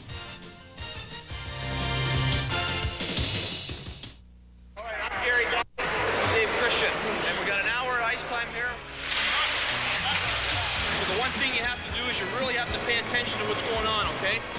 Skate hard to the cone, do a quick turn around the cone, go in on that and shoot. You know, you all worked really hard, and hopefully you've learned something today by watching or by seeing somebody else. Bruins Hockey Clinic, sponsored by NESN. We're taking time out for our kids. The Boston Red Sox and Kenner have the starting lineup that you've been waiting for. Come and see the Red Sox battle the Kansas City Royals on Tuesday, April the 16th at 1:05. And the first 15,000 fans aged 15 and under will receive a Red Sox figurine compliments of Kenner's starting lineup. To purchase tickets with your Visa or MasterCard, phone 267-1700. Stop by the Red Sox ticket office or the Red Sox clubhouse shop in the Burlington Mall. So be a part of the Fenway Fun in '91. Order your tickets today. Before you know it, the Red Sox will be swinging into action, so don't miss out. Get your tickets now and be a part of all the thrills and excitement when the '91 season gets underway. For information, call 267-8661 or call the direct charge line 267-1700. And for group sales, call 262-1915. Tickets can also be purchased at the Red Sox ticket office at 4 Yawkey Way or at the Boston Red Sox clubhouse shop at the Burlington Mall. So get your tickets now and be a part of Fenway Fun in '91. Bruins and Whalers end of two periods of their fifth game of the Adams Division semifinals, and the Whalers lead the Bruins by a score of 1-0. This afternoon at Fenway, the home opener for the Red Sox didn't go so well. The Indians jumped on Danny Darwin early, and a late Sox rally came up just a tad short. So the Red Sox have lost 3 in a row after opening the season with a win up in Toronto, and after 2 periods at Boston Garden tonight, the Whalers lead the Bruins 1-0.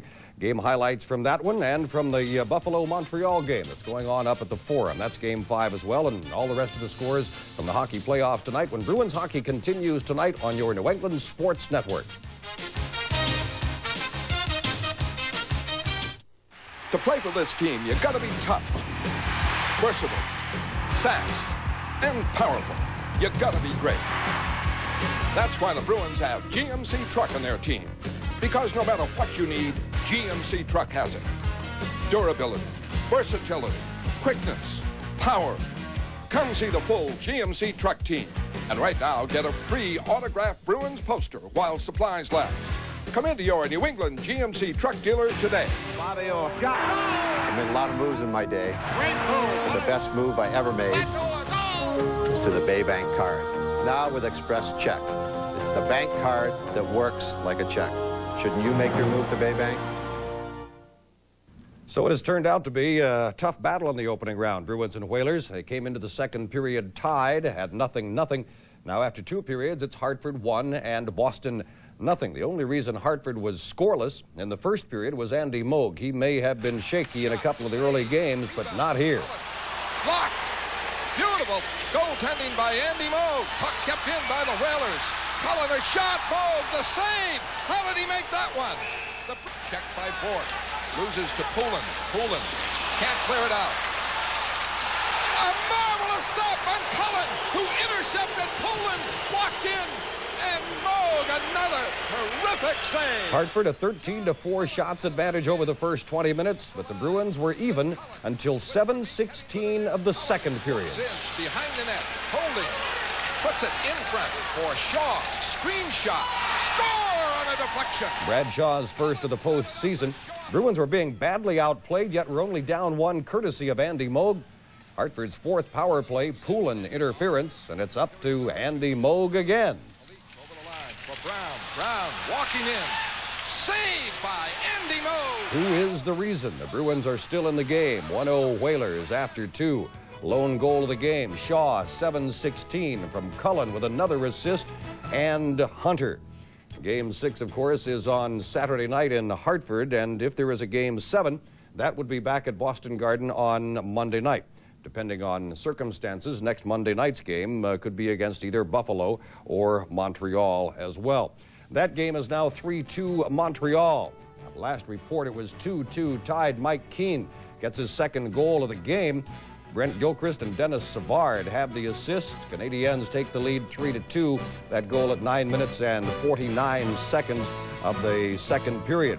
And the others, New Jersey with a couple of first period goals, lead Pittsburgh now into the third period. Kind of a shootout going on between Washington and the Rangers, and it's tied 3-3 after the second period. Tony Amonte of Boston University had an assist on the first of the 3 Ranger goals. Now, the Bruins have come from behind in after 2 periods in 1 game in this series to win. That was in Game 2 when they were down 3-2 at the end of 2 periods and came back to win that one 4-3. In 2 other games, though, they trailed at the end of 2 periods and lost. It's 1-0 Hartford. We go to the 3rd period with the action. Fred Cusick, Derek Sanderson, and Dave Shea live from Boston Garden. Wow, how much trouble or how much benefit is the 5th game in series, Dave? And the Bruins have been involved in a lot of the 5th game. Well, it depends on how it's turned out. Okay, 19 previous series. The Bruins have entered Game 5 tied at 2 games apiece. The Bruins' record in these games is 10-9. When they win Game 5, the Bruins win 8 out of 10 series. When they lose Game 5, they have lost all 9. We lost one, the 5th game here. We lost to Montreal in 71. The other time was a long time ago. Or my time, but I remember that one. It's a precarious position to be in. The Bruins pretty much have to open it up a little bit, but it's only 1 goal. You can't open it wide. You can't totally depart from thinking defense, because that's basically giving Hartford an open shot. Exactly, Dave. And here's the goal.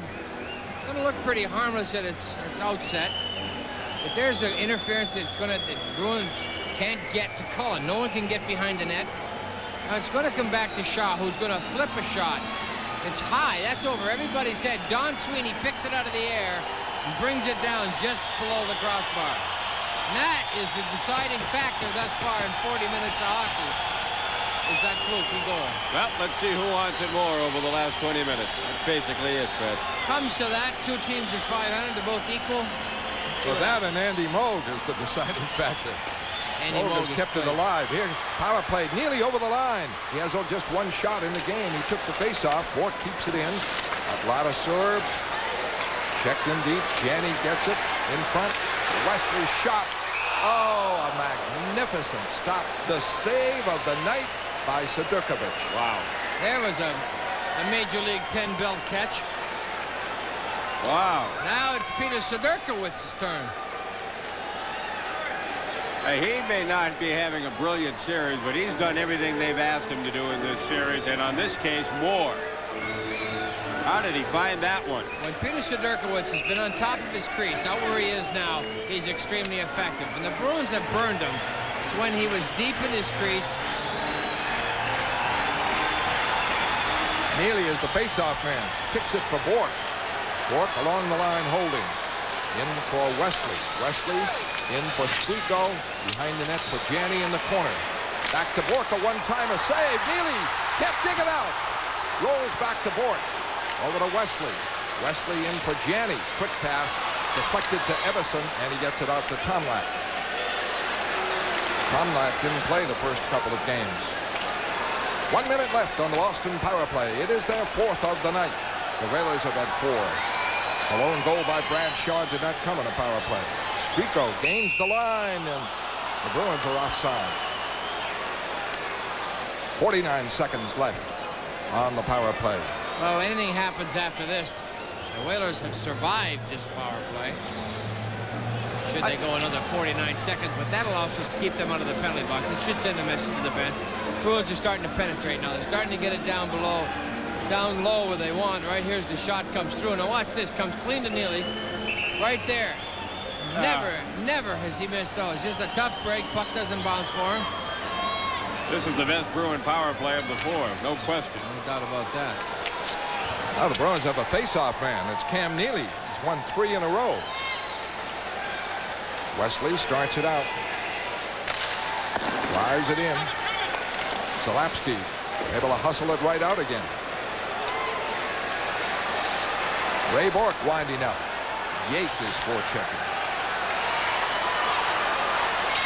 Bork bounces it in and scores!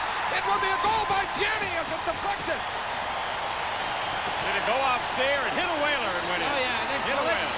Doesn't matter who it is. I think it's false here just by the way he looks. What happened is it's a fluke for fluke. Hey, that was about the only way the Bruins are going to score tonight. That seemed to be the way it was going. Bruins get an awful big break right there. You know, in the morning paper, Turk, that's going to look like a nifty shot by Bork. A beautiful individual effort. It all counts the same. Right there, it was off the foot. Sudurkowicz, Campbell coming out, trying to get behind the net to make sure that he could stop it for his defenseman. Tough break for the Hartford Whalers. Oh, a lot of hockey left. I don't think either team thought that one goal was going to be the difference. It is a power play goal for Raymond Bourque on the drive from center ice. Deflected off Sear. And not Janney. He was in the line, but Bourque gets it unassisted at 1:20. And the game is tied at 1. And both goaltenders have played excellent in the nets. This could be icing. Back is Galley. Icing on the play. And could not be faulted on either goal. It is Boston 1, Hartford 1. Third period on NESN.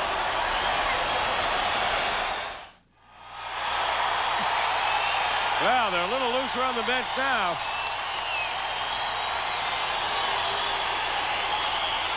Let's see it again. Bork just trying to get it in the end zone. Sudurkowicz has already left the net at this point. Tries to get the right leg back to stub it, but he can't. Bounces over his foot. And the draw in the corner. Poulin with it. Shot, score! Christian from Poulin.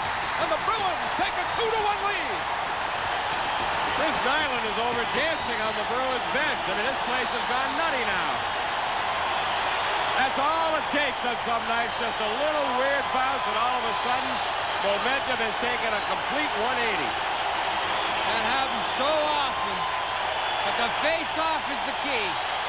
Start winning face-off, things start to happen. The Whalers a little bit snake-bit at this point.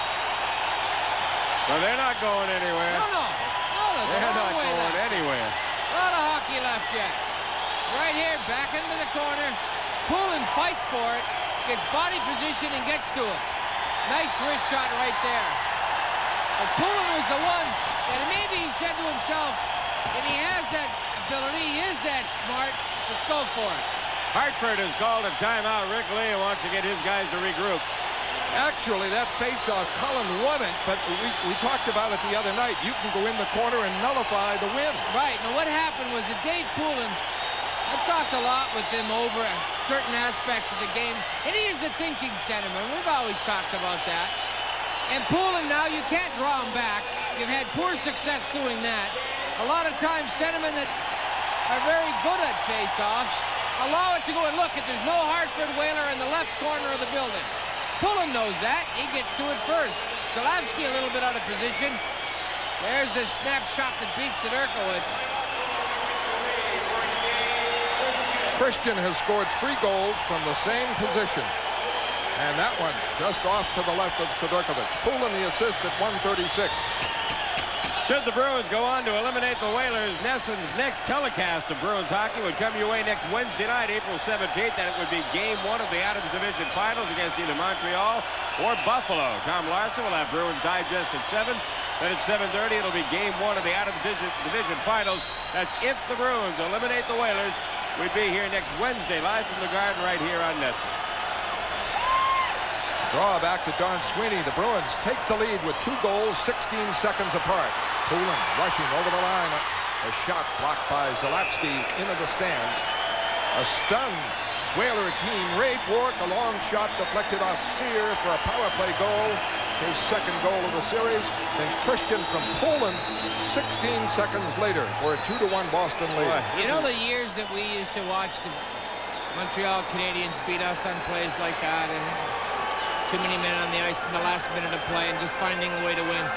And right now the Hartford Whalers, who have a great hockey club and the beginning of a great hockey club, are looking to right now tighten a little bit. The Bruins got to put a little pressure on them, not let them get back into this.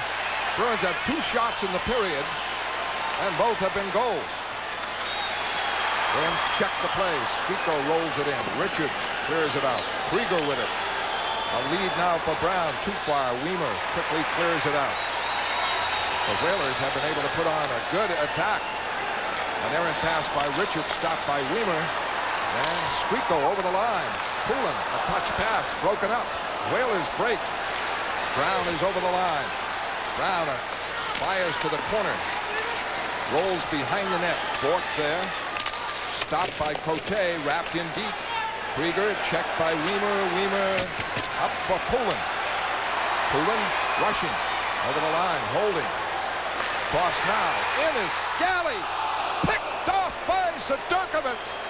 Galley walked right in on a beautiful pass from Poulin. Andy Moe kept the Bruins in it through 40 minutes, and now Peter Sidorkovich is trying to keep his Whaler teammates in it here in the third period.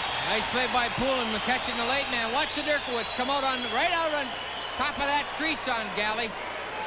Shot it right into his hand. Doesn't move his hand right in it. Thank you. This is identical to the situation in Game 3 when the Bruins snapped that 2-2 tie with goals 18 seconds apart by Galley and Christian. Lee, seeing what happened in Game 3 when the Whalers just totally came apart at that point, wanted to avoid it, called a timeout, said, guys, we're only down one, we can get it back, let's stay together. A backhander by Burridge missed the net off the faceoff as Hodge got him the draw.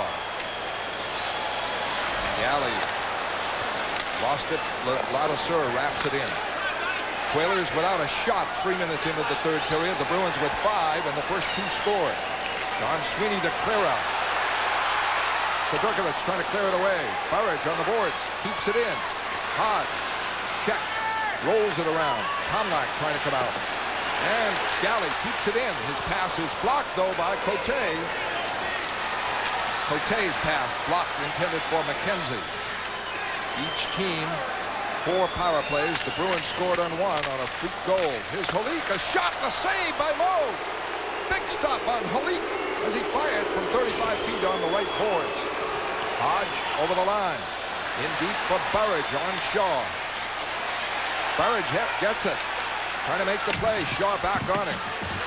Burridge battling with Shaw. Bob Sweeney and Tomlak. And a whistle now. Face-off in the Hartford zone. Boston leads 2-1 on 2 quick goals by Ray Bork and Dave Christian. Randy Burridge slips by Shaw here, went too deep. Can't get a handle on it, though. Trying to kick it up and cut back. Would have gotten it on his forehand quicker. Bobby Sweeney was right there. Bruins got to throw the puck a little bit more towards the front of the net, get it up in front of the net. Oh, you can tell now that the Bruins are playing with emotion, and the Whalers are a little bit tentative, not wanting to make a mistake that would lead to a 2-goal lead. The Bruins came out tentative, not wanting to make a mistake early. The Whalers came out pumped up. You can see the transference of emotion, Derek, how it affects the other guy's play, that tentative play. All it takes is just maybe a half a stride slower, and the other guy gets to the loose pucks quicker. Well, what happens is once the goal gets in there, it changes your philosophy. When you're up one, you tend to play a little bit, you know, a little looser, not as tight. But then when you're down one, you just don't want to be down 2. The Whalers at this point don't want to give up another goal. Be patient, wait for their chances. The Bruins are pressing a little bit. They want that next goal, so open up. I think a lot of a conversation a lot of times is on emotion, but it's the big play. When it occurs, things just seem to turn. Poulin wins the face-off against Cullen, goes to the corner. Squeako there, pulled down. Bruins. Squeako back up, rolls to the other corner. Shaw checked by Squeako and Christian. Christian coming off the corner. Back to the point to Wesley. Wesley shot blocked. And out comes Verbeek. Rushing alone, he fires it in. Moe able to trap it. For Bork. Bork hit by Verbeek. Puck to Cullen. And a great play by Poulin, broke it up. Poulin trying to work it out. Can't do it. Kept in by Zalapski. In front, blocked as Verbeek cut right in front on it.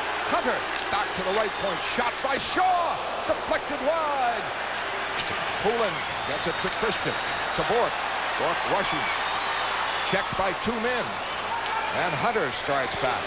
Hit by Poulin. Knocked down. Cullen battling on the boards. Knocks the helmet off Squeako. Hunter battling Poulin as the puck is tied up. And the Whalers had a couple of threats to tie it. Boy, that was close. Boston leads 2-1, third period on NESN. Pat Verbeek got away with a holding that almost led to the tying goal. We'll try to take a look at it in deep. Glenn Wesley's stick was held. Now watch on the flurry. There's their redirect there. I think you're going to find, Dave, I was on the first onset going in. Yeah, you're right.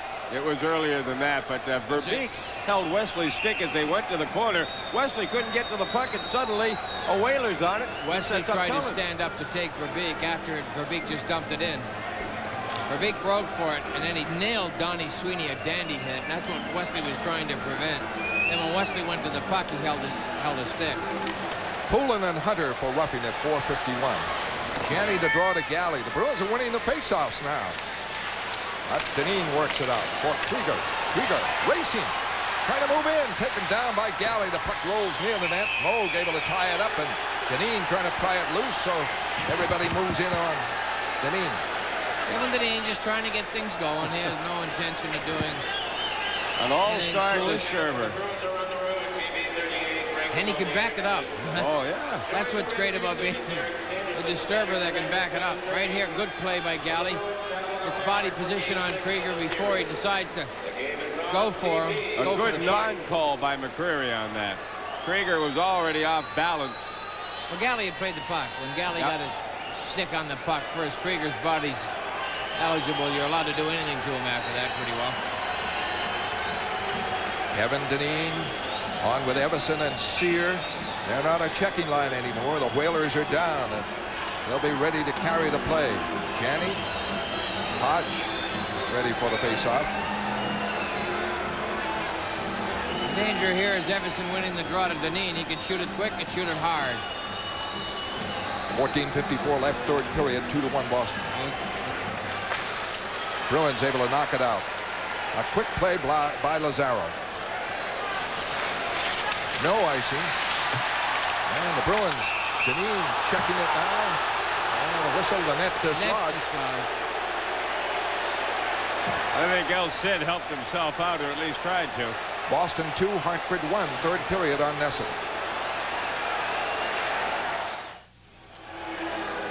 Face-off coming up to the left of Sidorkovic. Don Sweeney quickly steps in front of Paul Sear. Remember how Dean Evason said it's not so much the centerman, it's the wings? The wingers win most of them. The defenseman? On this one, Neely scraps for it. Able to keep it in with Janney. Janney along the line. Check. Moves it up. Neely preoccupied, though. Can't get free. And back comes Dineen over the line. The shot. Hit that post and went into the stands. Face-off outside the line. Neely was all tied up with Everson. And Neely just draws so much attention out there. It isn't like Brett Hull or Wayne Gretzky who just float around. Neely plays a physical game, plays it tough, plays it clean, hard. He's trying to take Everson out. Now he knocks him down. Everson just as tough. Not going to let Neely get up and get away with things. Holding on to his stick. You hold my stick, I'll hold your stick. You punch me, I'll punch you. Two names that Cam Neely would love to go through the offseason without hearing. Everson and Ladouceur. The two of them throughout this series. There's a shot that went off the crossbar.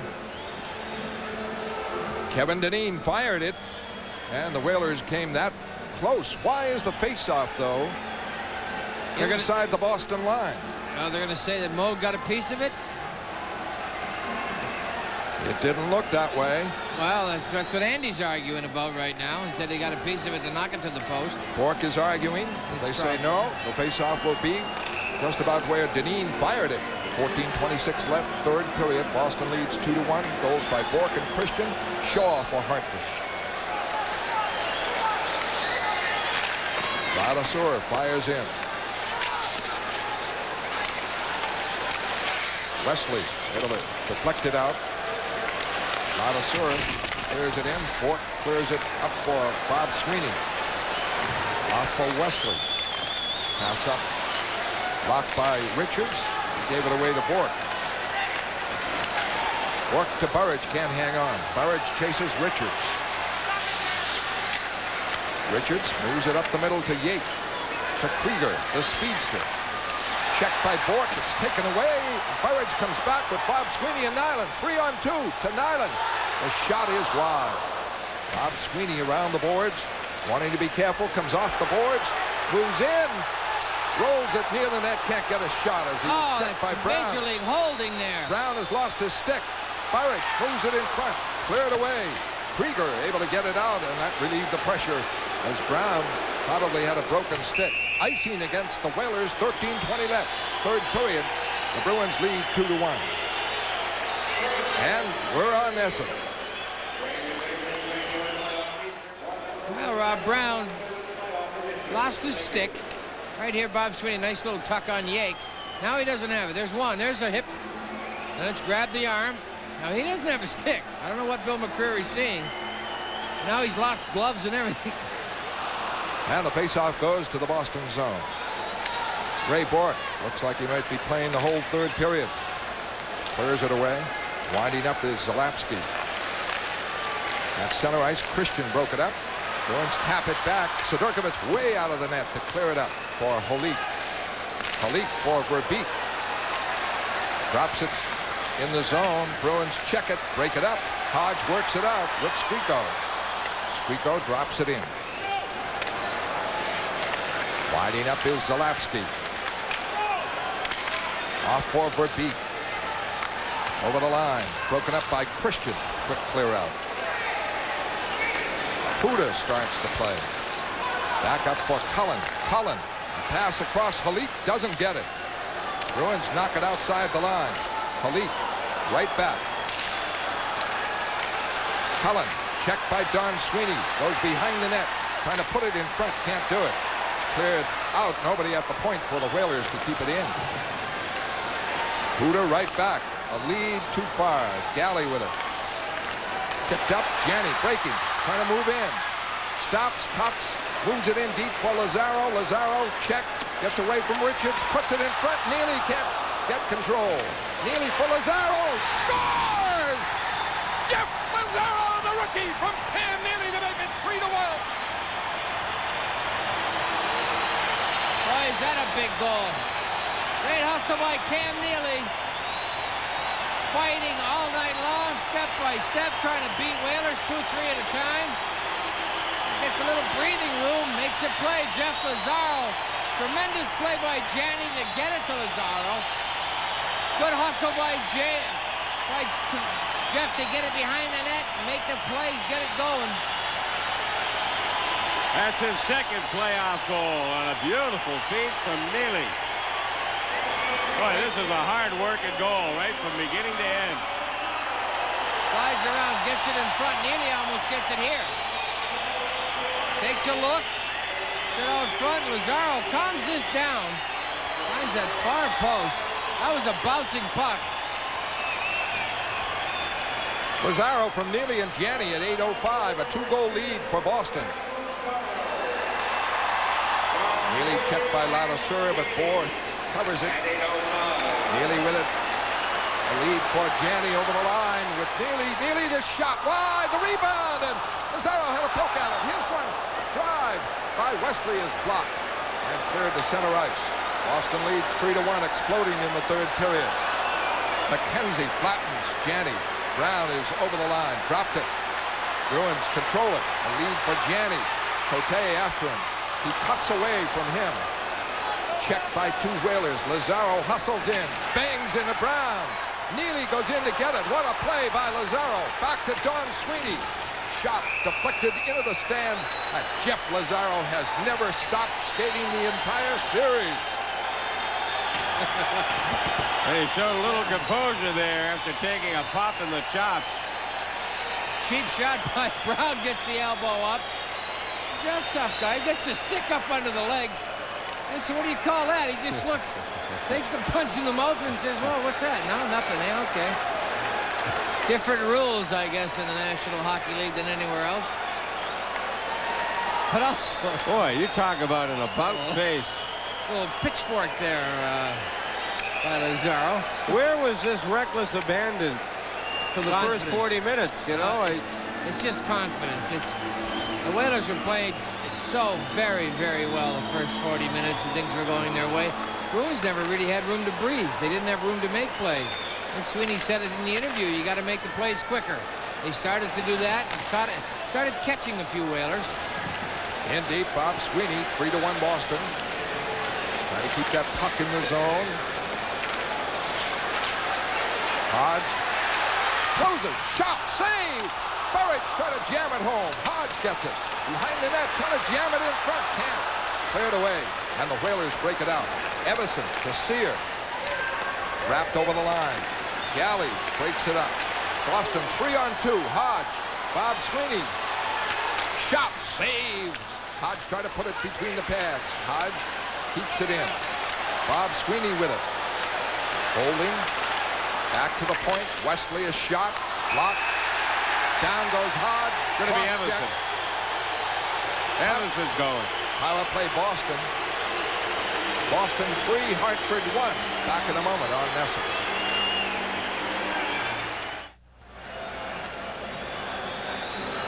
Emerson out for a cross check.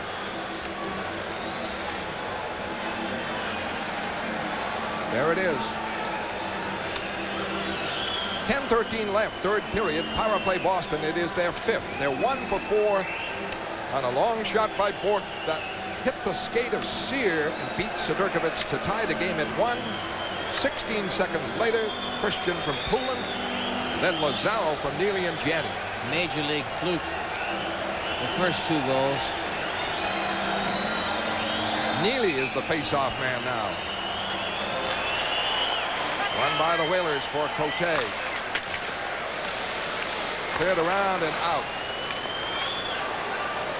Back to Bork. Over to Janney. Janney starts back. Drives it in. Spico going for it. Kept it. Janney with it to Neely. Shot! And he missed the net. Moving right in. Dug it out of his skates and fired away. Bork keeps it in at the line. Shot. Janney with it. Neely scored! Neely from Janney and Bork to make it 4-1. That look on Cam Neely's face. What a player, Craig Janney. Thank you very much. Not many people can make that play. And that's exactly what Neely was. Oh, what a beautiful, beautiful pass that was. I want to know what the variation to the stump pump that Craig Janney just did.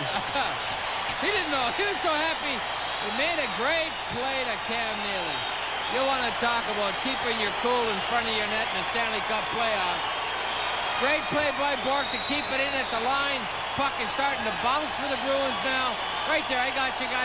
Everybody focuses but Neely. What a play by Janney. Awesome. Sidorkovich out of his net, had to play shooter.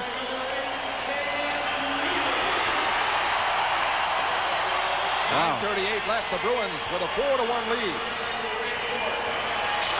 Christian over the line.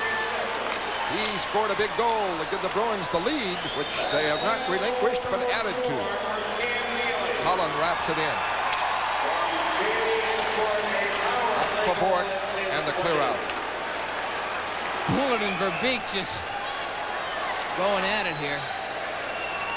Whalers Cullen can't get a pass. Neely, number 4, from Bork and Janney. Wesley just popped Hunter a nice shot. Bruins in deep. Spico trying to set a play. Christian being careful about it.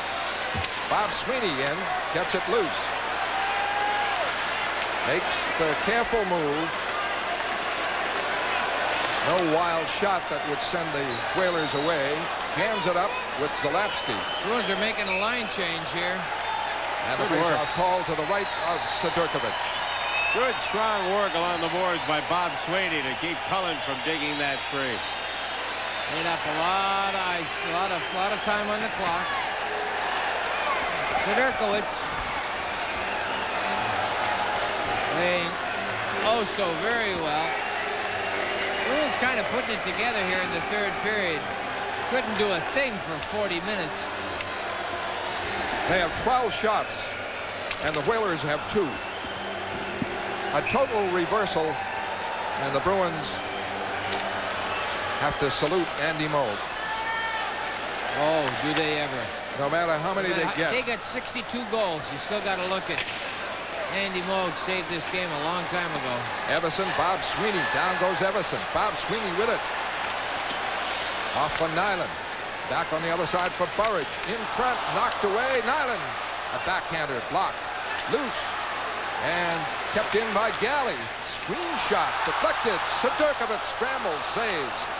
In game number 3 in Hartford. Bruins got 4 goals in the third period.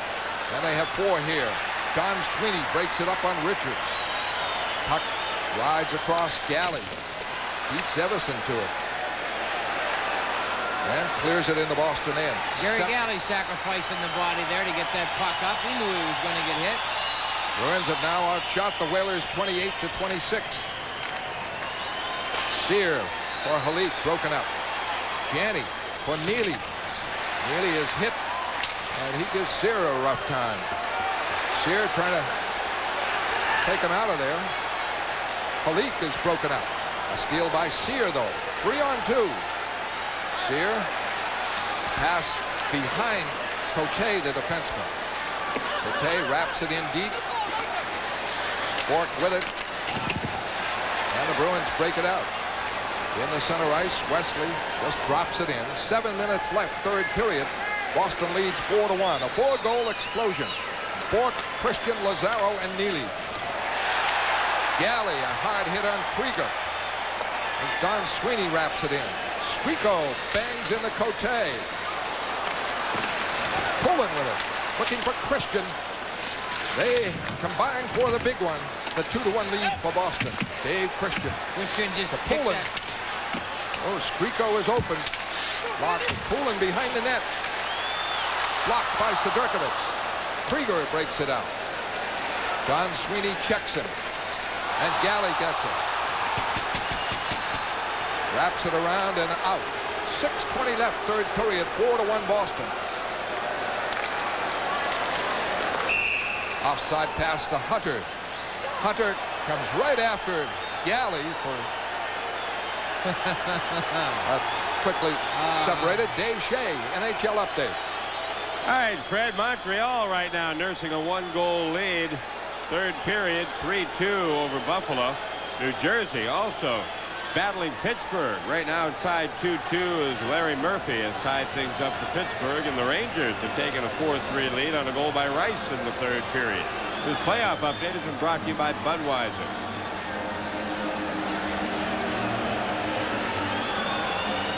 Right here, good solid hit by Gary Galley. Krieger not too happy with it. Here's Richards carrying the puck. Sweeney up. Pope checks it away. The Bruins breaking it open in the third period. Shaw scored a Hartford goal. And that came at second period at 7:16. Hartford playing very well, not sitting on the lead. But a freak goal by Ray Bork, deflecting off Sear, and then the explosion. Christian, Lazaro, and Neely. Neely was a power play goal, so the Bruins have 2 power play goals. Whalers don't have any. 6:12 left, third period. Boston with a 3-goal lead. Here's the difference, I think, in this hockey game is the Bruins were forced to put on the show. The Whalers just checked very well for 40 minutes. Burridge bangs into Cullen, and the Bruins control the puck. And now the Whalers have to put on the show. They have to come up with the offense, and then the Bruins are getting to steal pucks and break up plays. And Bob Sweeney carefully in deep to Burridge, to Hodge. Hodge checked on the play. Bob Sweeney after it, able to keep it in. Bounces away now for McKenzie. And Cullen winding up. Why would McKenzie be out with Cullen? Start a little jam. Hodge, center ice. Burridge over the line. Burridge going deep. Shot, save. Sedurkovich forced to hang on. 5:18 left, third period. 4-1 Boston.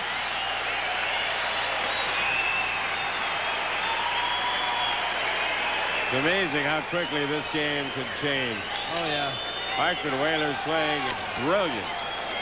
brilliant hockey for 40 minutes in the Bruins sweaters. They could hardly breathe, and all of a sudden, bang! It's like these two teams have never faced each other before, and they changed sweaters between periods. And don't forget, fans, you too can dress like the Bruins by ordering the 1991 official Boston Bruins playoff T-shirt and sweat top. This playoff apparel comes in designs by the Ray Bork, Andy Moog, Cam Neely, or Craig Janney, and they're available in either medium, large, or extra large. Order yours today by calling 1-800-5-BRUINS.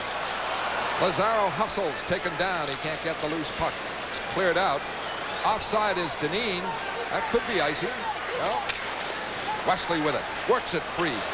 Skates brilliantly to center ice to the red line. Can't set up a play with Janney.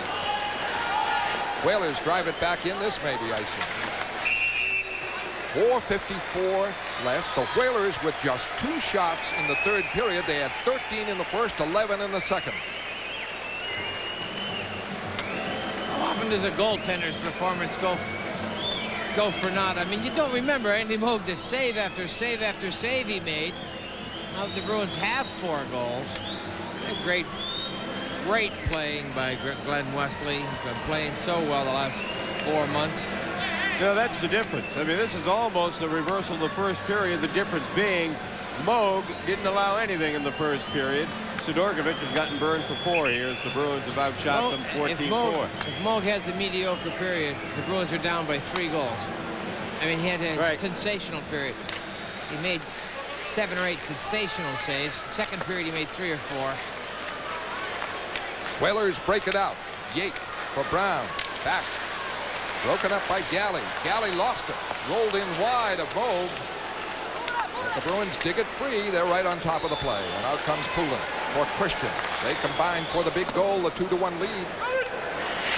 And we have 4:30 left. But the Bruins know this series isn't over. They have to go to Game 6 now in Hartford. Saturday night, the action on TV 38.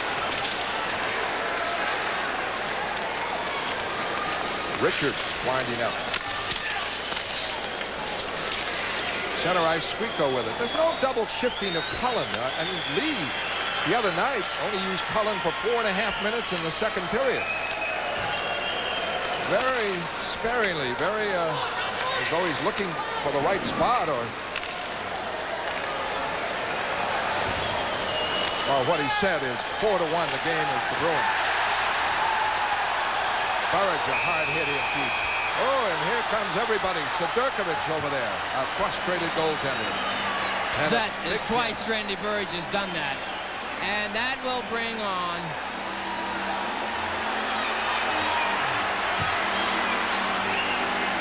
the physical stuff.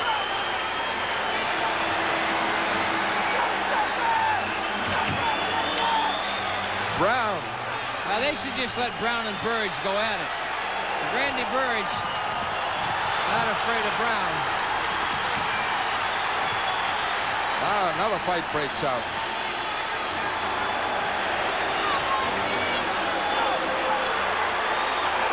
Ray Bork. Ray Bork's got 2 Whalers.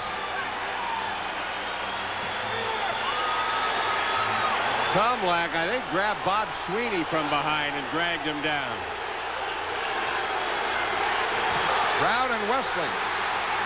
Well, Brown's got the visor on. How can Wesley hit him with a visor on? Get his visor off. Now, Bill McCreary knows he's doing that. Oh, just hang on, Glenn. He can't get the visor off. That's what Wesley's trying to do. Unsnap it. Right now, he's trying to unsnap it. Brown does not want him to do that.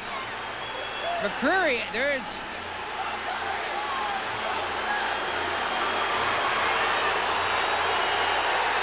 Bob Sweeney looks like he's bleeding from that left eye that was so badly bruised. Wesley having trouble with Brown. Not having trouble with him at all. What it is, he's got to get that visor off. Wesley's got a couple of shots in. Brown's just trying to sucker him into something, waiting for he could get one shot away. Did that one to Wesley. Oh, there we go. Visor or not.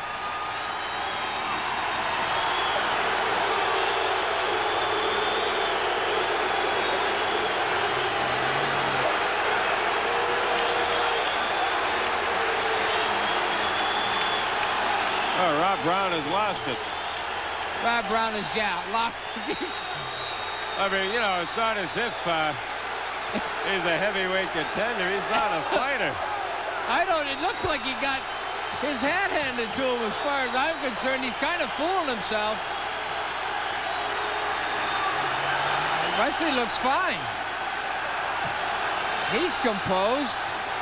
Charlie Zalapski's got to wonder why everybody's going goofy. On Saturday night, we'll be in Hartford, game number 6, the action on TV 38. Bob Sweeney, who had that black eye anyway with the cut. Wesley and Brown undoubtedly out for 5 minutes, and a little disturbance in the stands. Well, some fan who doesn't know any better tried to take a shot at Rob Brown as he left the ice.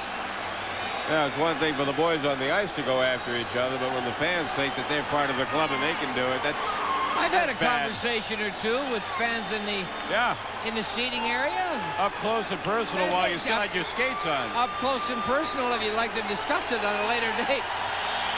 Then Leslie's getting the cheer. Lee is saving Cullen, obviously, for the next game, and has virtually conceded this. If you want to get some goals, you have Cullen out there, and he has been used very, very sparingly by Rick Lee. Down 4-1, and the next game will be in Hartford Saturday night.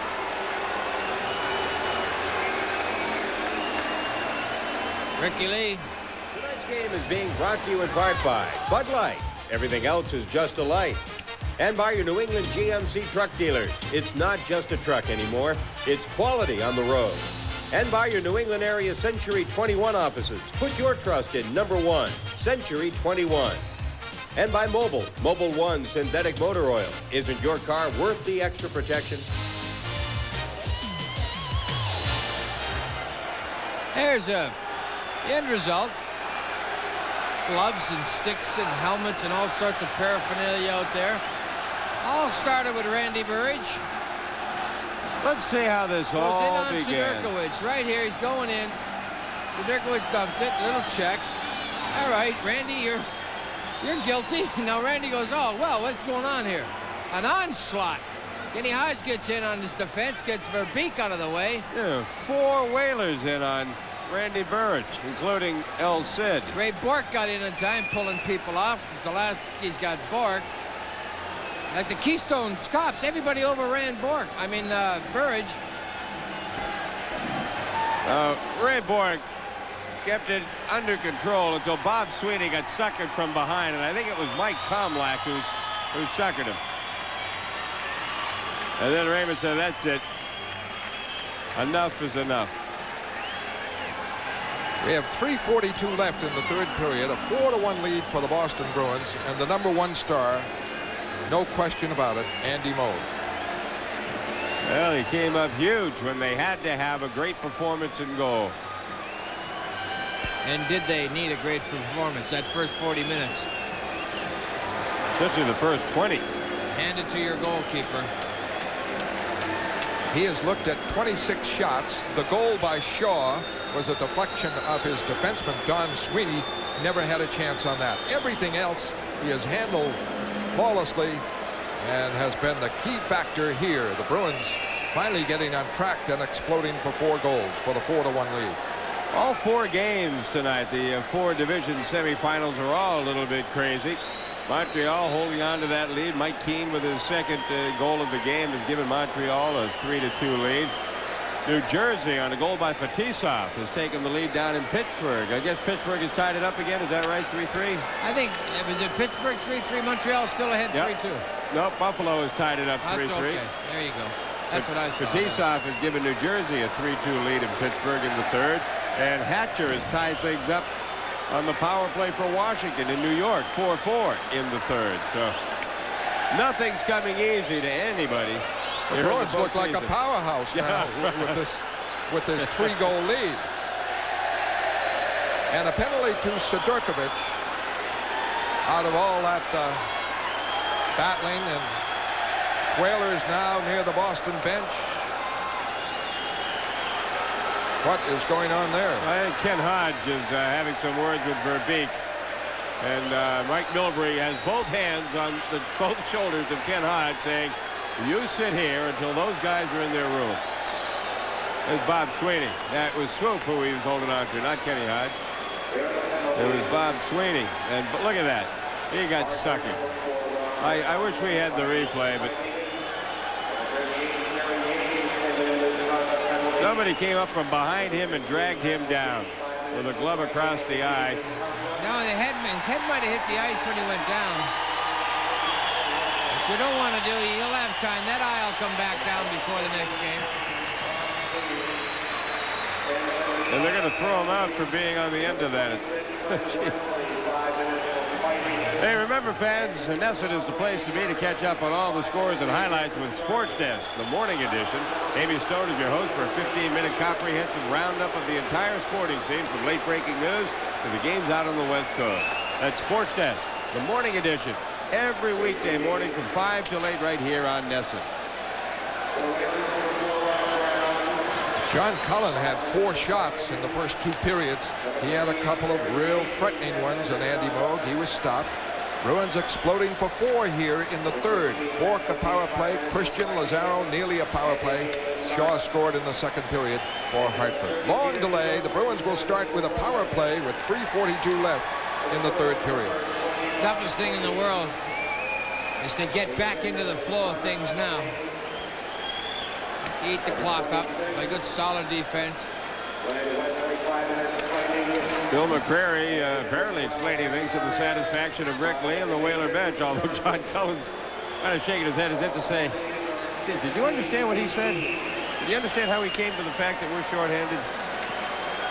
Boy, McCrary in a tough situation has called a pretty darn good hockey game tonight. Tom Larson, NHL update. All right, Fred, Buffalo and Montreal are headed for overtime with 3 minutes and 5 seconds to go, and Montreal leading 3-2. Dave Andreychuk gets his second of the playoffs, ties the game at 3-3. The last 3 minutes and 5 seconds go by. Overtime, Buffalo, Montreal at the Forum. That game is in overtime. Buffalo and Montreal, 3-3. Janney on the power play with Neely and Squeako. And well, up until that incident, it was a great hockey game. Good, tough, clean, hard-fought contest. Tremendous swing and momentum from the fluke goal that Bork got. We've been told that if the Bruins hold on and win tonight, a limited number of tickets for the next game, whether it be the 7th game of this series or the first game of the Adams Division Finals, will go on sale at 11 o'clock tomorrow at the Garden Box office, or you can get them through Ticketron phone charge. Galley and Bork are on the power play. Galley to Neely. Neely clears it in. Bruins would like to execute a good power play, but they don't have to. Really just kill out 2 more minutes on the clock. They're ahead 4-1. Long lead for Neely. Rolls in on Sedurkovic. He hangs on. Face off in the Hartford zone. Up went the cheer from the crowd. And Neely around the goalkeeper. The Bruins had only 16 shots over the first 2 periods. Here in the third, they have 14. Boy, if I were Mike Milbury, Gordy Clark, I'd have the guys just sit and watch the third period of this game tomorrow. Watch it 4, 5, 6 times. Watch it again before Saturday night's Game 6 and just say, guys, go out and do it again. I think maybe watch the first 2 and say, hey, you were really bad. Moog saved you. Really? We think we know what the penalty minutes were. Next whistle, we'll try to break them down for you. I really don't know as much as the Whalers played well as the Bruins played poorly. Hartford played awful good hockey. Janney to Neely. Score! Power play! And it is 5-1. Cam Neely gets goal number 5 for him. See how a power play works when you don't penalty kill with effectiveness, with energy, enthusiasm, and speed. When you lay back and let people in this league move the puck, pass it at will, you're gonna be burned all night long. Whalers a little flat on that one. Well, understandably, Kurt. Very much so. I mean, they're already thinking ahead to Saturday. Yeah, they are. And the Bruins had better not think you know, that this is going to be a blowout Saturday. It's going to be one tough, hard-fought hockey game. The Whalers are here real. They're here to stay. And if you take them lightly, you're going to have to face them again here in Boston Garden. So keep at it. Cam Neely has 2 goals and 1 assist. And Craig Janney has 3 assists. As the Bruins break it open, a couple of power play goals here in the third period, and the Bruins now wind up with 3 power play goals, 1 a free. Neely from Janney and Skriko at 16:57.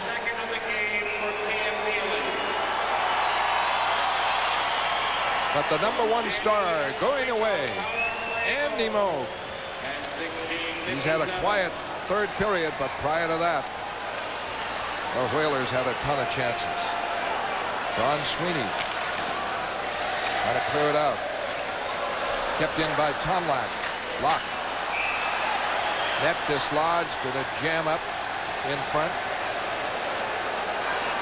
Moog arguing as McKenzie is out there, so obviously Lee is not looking for goals. No, McKenzie is out there, good enforcer, no cheap shots. McKenzie's not done anything. And Dave Christian here, he didn't drop his gloves and fight Christian. He's taken to the crossbar there, looking for a penalty. McKenzie takes care of himself by good, smart hockey. He's not a typical goon. He's a good, hard-working, tough hockey player. In case you're wondering, both teams ended up with 22 minutes in penalties on that last exchange. Bob Sweeney, a 10-minute misconduct. Burr, 2 minutes for charging and a 5-minute major. Wesley, a 5-minute major. Verbeek got 5 for fighting in a game. Brown, 5 for fighting. Yake, 10-minute misconduct. And Sidorkovich, 2 minutes for roughing. In the corner, Poulin fighting for it. Tomlak with a headlock. McKenzie and Moog in a little conflict, or maybe Weimer. Let's see. No, it was Weimer. Jim Weimer kind of draws the penalty. Taking McKenzie in front of the net.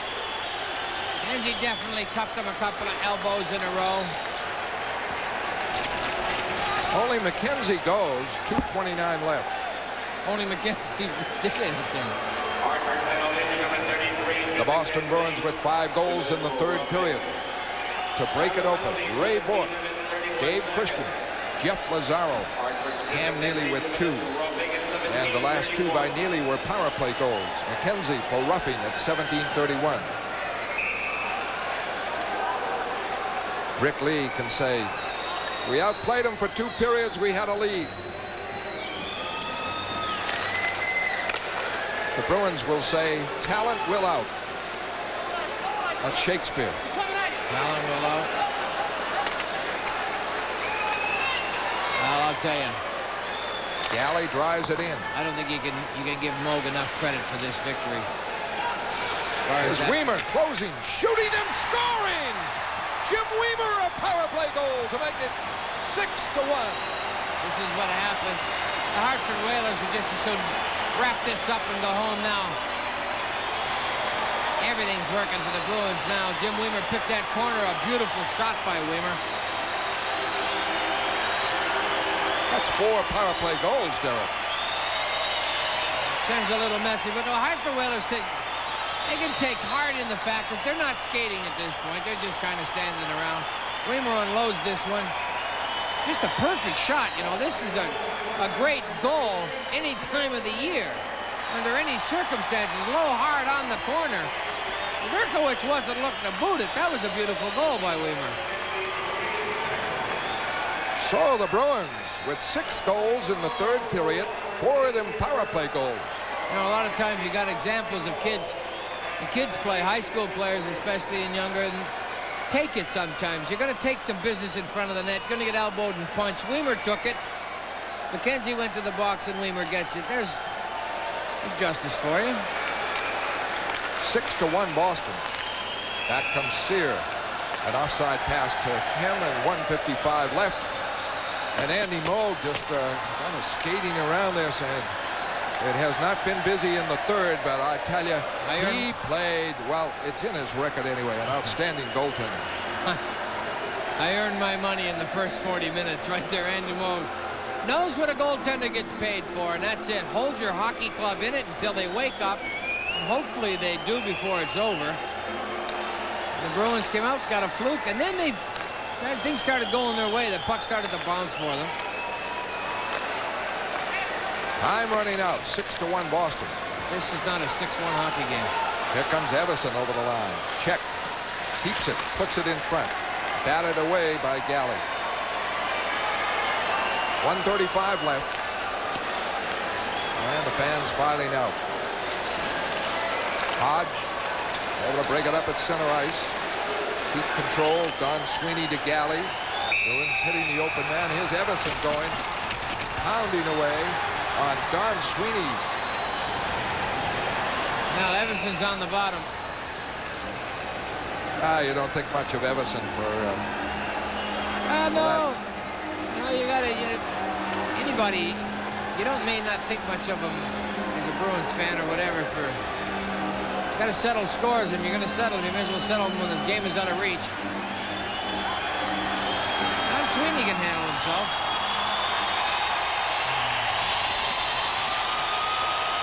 Don Sweeney has played an excellent game for the Boston Bruins. 1:21 left. He's out. Everson is out. And Everson has a word for the Bruins. Talk about frustration. Naturally, you can just feel it. It was a 1-0 Hartford lead after 2 periods. They were playing superbly, keeping the Bruins pretty much at bay. But Bork's goal, and 16 seconds later, Christian off a face-off. Yeah, beautiful goal, too. I think both coaches would like this one to end right now. Call it. Get it over with. Get the boys back. Regroup. Come up with game 6.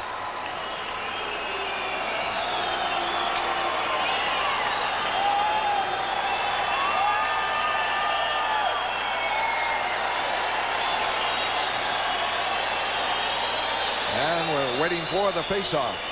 A penalty to Everson for starting that jam on Don Sweeney. Totally frustrated Hartford Whalers, who were frustrated in the first 2 periods. Well, I'll tell you. Andy Moe. Everything taken aside, loyalties aside, if I was a Hartford Whaler at this point, I would be beside myself. Yeah, I can see you. Boy, they'd be escorting you out, right? Yeah, I'd have lost it a while ago. You'd have fought about 6 guys. They played very well. They never got goals. They never put the puck in the net. And that happens. Goaltending forgives all lackluster performances. And then the Bruins just caught fire. They ignited. The Bruins are just too explosive. Tried to keep them at bay that long. Everson gets 2 minutes for instigating, 2 for high sticking, 5 for fighting. Don Sweeney 2 for high sticking, and 5 for fighting. Another power play for Boston. Bruins have scored 4 power play goals out of the 6. Dineen is out there with Sear. Bruins. Alan Peterson with Weimer on the power play, and Jim Weimer scored that last one from Galley to Peterson. He drives it in. A minute left in the game. Weimer keeps it in. Drills it in. And Hooter drops it out. Back to Jim Weimer. Beautiful low hard shot just inside the post for the 6th goal. 40 seconds left. Bruins less killing time here. Let's just stay away from anything silly. Weimer comes out. Flips it in. Back for Hooter. The clear out. Tomlak after Weimer. Weimer leaves it for Peterson. And Andy Moe, the puck behind him right now. What an outstanding performance. Clearly the #1 star, even though you look at a 6-1 lead. No doubt about it. And they salute Andy Moe, as well they might. Kept Boston within range over the first 2 periods, and the Bruins exploded in the third to win it going away with 4 power play goals in the third period. And the final score, Boston 6 and Hartford 1. And we'll have the wrap-up in a moment.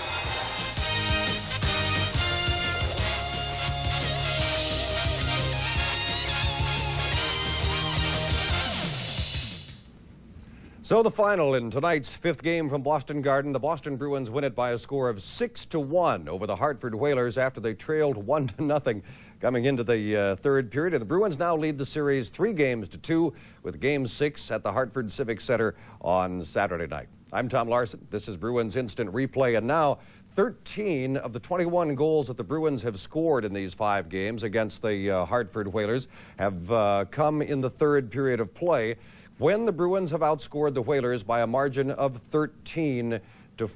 Final again 6-1. The Bruins now up 3-2. And let's go back to Boston Garden for some comments now with Fred Cusick and Derek Sanderson. Gentlemen, we're at you. Thank you, Tom. The number 1 star, no argument about that, was Andy Moog. 2 and 3, Neely and Janney. But Moog just tremendous in those first 2 periods. Andy Moog, not that the Boston Bruins were not working and they weren't trying to come out. They weren't flat. The Hartford Whalers just played a superb first 40 minutes. Andy Moog was focused, and that was the key. He made some big saves early, and then as the period wore on, he made some more. The power plays that the Whalers had, Andy Moog shut them down. Started to lose a little confidence in that power play because of goaltending. The superb game Moog played, and really they've got it all in that room, walk around and shake his hand. Thank you. As a player, if you reflected back in this game and you were playing in it for the Boston Bruins, would you reflect on the third period or the first 2? You reflect on the third. You only talk about the guys. Hey, the first thing you talk about are the fights and then the goals. Hey, this is great. But I think in the back of their minds, they all put their head on a pillow tonight. They're going to have to remember that for 40 minutes, the Whalers had them on the ropes, and they don't want to see that happen in Hartford. They're going to have to come out right from the gun, right? Play like they did in the third period and the first period and get it going from there. Get it over with. Do not give the Hartford Whalers any opportunity to come back into the 7th game in the Boston Garden. Not faulting the Hartford Whaler goaltender Sidorkovich, but the Bruins did not get good pressure on him over the first 2 periods. He was well protected by the Whalers, who weren't sitting back, simply carrying the play to Boston and not giving the Bruins any opportunities. The Whalers, I don't think, sat back. I think they forced the Bruins into early mistakes and into giving up the puck in the neutral zone a lot and in their own end zone. But Sidorkovich he's on top of his crease challenging the shooters. He made some big saves, Peter, and it just never worked out for him. His team just never got the goals to bail him out. And the final score is Boston 6 and Hartford 1. Here's Dave. All right, Fred, thank you. Craig Janney's sitting by, and CJ, looking at this hockey game, for 40 minutes, you guys didn't have enough room to breathe or even think, let alone handle the puck. All of a sudden, in the final 20 minutes, it's an entirely different hockey club and a hockey game. Yeah, I think they really checked us well, and we weren't catching any breaks whatsoever. They get a fluke goal off Donnie Sweeney's stick, and we went in between periods, and a few of us just said it isn't going to happen tonight. We're not losing. We're winning this game in our own building, and no matter how everyone is feeling, we really picked it up a notch and picked our play up, and it helped. We got a fluke goal back off a stick, and Reyes goes in on the dump, and that kind of lit our fire, and we were able to come out and play some good hockey after that. Yeah, the way they were playing, the way Sidorkovich was playing, it seemed that if you were going to score, it was going to have to come under the weird category, and that one was weird. Oh, absolutely. It's a fluke goal. Ray's trying to dump it in to get us going, and hits a stick and goes in, and Peter just made 2 fantastic saves, one on Wes and then on a rebound on Cam right before that, which we thought were goals. They don't go in, and then we get a fluke when that does go in. Hey, that's a sport, and that's why it's great to watch. I think it has to all go back to the first period and Andy Moog, though. You guys had to have a big effort out of him, and you got it right from the start. Yeah, Andy was on top of his game right off the hop. We certainly did not give him any help. He stopped Johnny Cullen probably 2-3 times in tight, and kept us 0-0 where it shouldn't have been. It should have been 2-3 zip, and we owe that game to Moger, and he played real well for us. Well, you picked up 3 assists on the night. It appeared it was going to be a struggle to pick up a point, but you guys exploded, as you did in the third period in Game 3. Yeah, we played well. It seemed like we got the power play clicking once we got it really set up. And, Cam does what Cam does best, finish. And that's why he gets the big bucks. And Craig does what Craig does best, and that is find the open man. Find Cam. That's why I get the medium bucks. Finding Cam tonight through 40 minutes was not easy. You had to be able to see the white through all the green sweaters. Yeah, it was difficult. They checked us well. Their checkers who match up against us, Evison, Sear, and Deneen, really check hard and are very physical with us, and especially with Cam. They really try and bottle him up. But we were able to get things going. Jeff Lazaro, beautiful one-timer from Cam. And to get that third one, I think that loosened everyone up. And, great play by Davey Poulin. That's the key, Davey Poulin, Dave Christian. Just everyone came out in that third period and was not going to let us lose. And that's a great attitude. Is it a direct result of that attitude, Craig, why you guys were so successful on the draws in the third period, where for the most part during the series you haven't been? Yeah, I think that's what it is. I think their assistant coach, Brent Peterson, said it best. When it comes right down to it, all the technique and all that crap you throw out the window, it's who wants them more. And in the third period, the guys really wanted them more, and we won a lot of them. Forgive me if this question sounds a little simplistic, but the way you played in the third period, I'm sure there are fans that are sitting in the stands saying, why didn't that start earlier? Why didn't they get hungry earlier or become crazed earlier in the game? Hey, if we knew the answer to that, I'd be a billionaire because I'd sell it to everyone. It's just something that they really checked us really strong. We just couldn't get the wheels turning, and finally we get the fluke goal, and everyone gets fired up. And, hey, it's a game of emotion. We're human beings. Everyone rides on emotions. And it's funny, I was talking to Dave Poulin on the ride home the other night. It seems like the ups and downs we go through in 2 nights because of a win or a loss in the playoffs is so much compared to what maybe someone else does through in 6 months or a month, and it's tough on us. But we came back and played a strong effort. Well, keep the fire lit for Game 6. Good luck. We'll give it our best. Thanks, Craig. Craig Janney, Tommy, back to you. David, kind of a strange hockey game. People in other parts of the country will see the score of this one in their newspapers tomorrow morning and think, Bruins had an easy one. For 40 minutes, it was far from it. We'll be back and check the highlights for you in a moment on your New England Sports Network. Well, this was serious stuff at Boston Garden tonight. It was an even series after 4 games. The Bruins did not be going back to Hartford down 3-2 to play Game 6.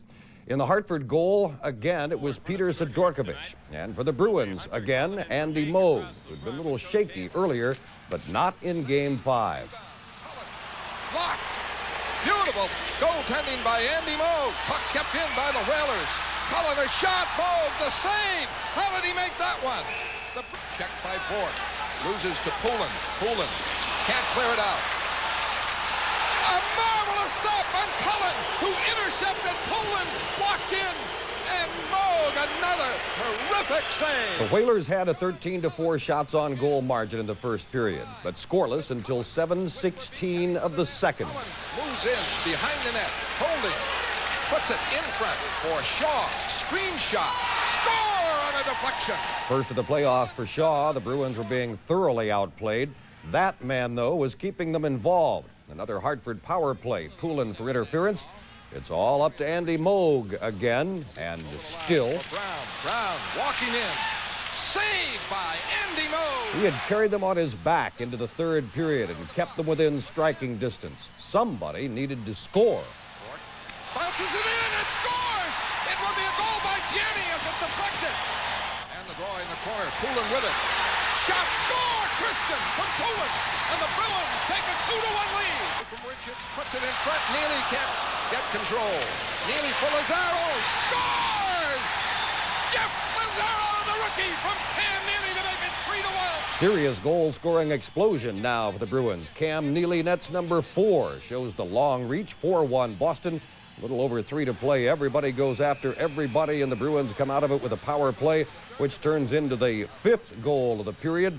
Neely's second. Coming up right here, it's a serious rout now.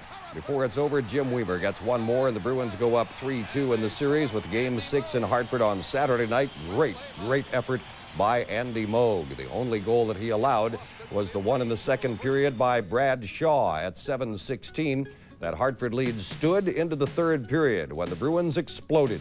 At 1:20, Bork's second of the playoffs. At 1:36, Christian's third. Then it was Jeff Lazaro at 8:05. Cam Neely at 10:20. Neely again at 16:57. And Jim Weimer to finish it all off at 17:53. The Bruins with 16 shots on goal in the third period to only 2 for the Whalers. 6 of those 16 shots got through. The Bruins win the hockey game by a score of 6-1. Bruins Instant Replay continues on NESN in just a moment. I made a lot of moves in my day, but the best move I ever made was to the Baybank card. Now with Express Check. It's the bank card that works like a check. Shouldn't you make your move to Baybank?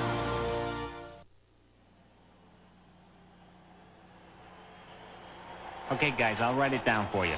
Cardholders get the 1990 Bruins highlight video, plus discounts, contests, and giveaways. The fans are gonna love these Bruins MasterCards. And did I mention the Pro Shop discounts, huh? I told you it's good in 8 million locations, right? I thought so. To apply, call 1-800-432-GOAL. Bobby, you won't forget to call 1-800-432-GOAL. What a guy, what a guy. Guests appearing on NESN's Bruins Instant Replay receive a gift certificate from Applebee's, New England's favorite neighborhood bar and grill with 8 convenient locations in Massachusetts, Rhode Island, and New Hampshire. The Bruins have a 6-1 win over the Hartford Whalers and a 3-2 lead in their best-of-7 Adams Division semifinal series. Other games around the National Hockey League tonight. The Buffalo Sabres and the Montreal Canadiens went to overtime. Canadiens won it. The goal by Jeff Courtnall, and that series is still true to form. Home ice all the way down the line. Canadiens have the series lead 3-2. They will go back to Buffalo. Russ Courtnall scored that goal.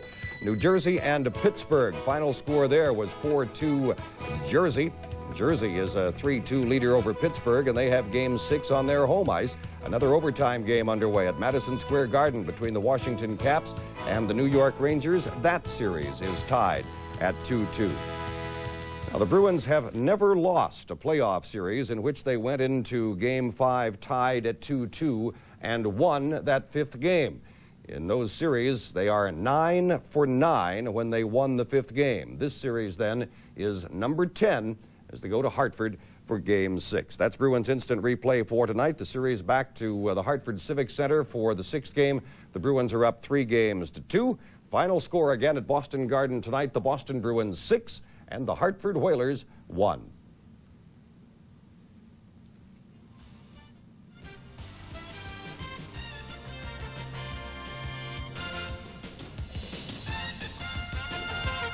Our next Bruins action will be in the Adams Division Finals. That is assuming that the Bruins are involved. That is obviously not certain as yet.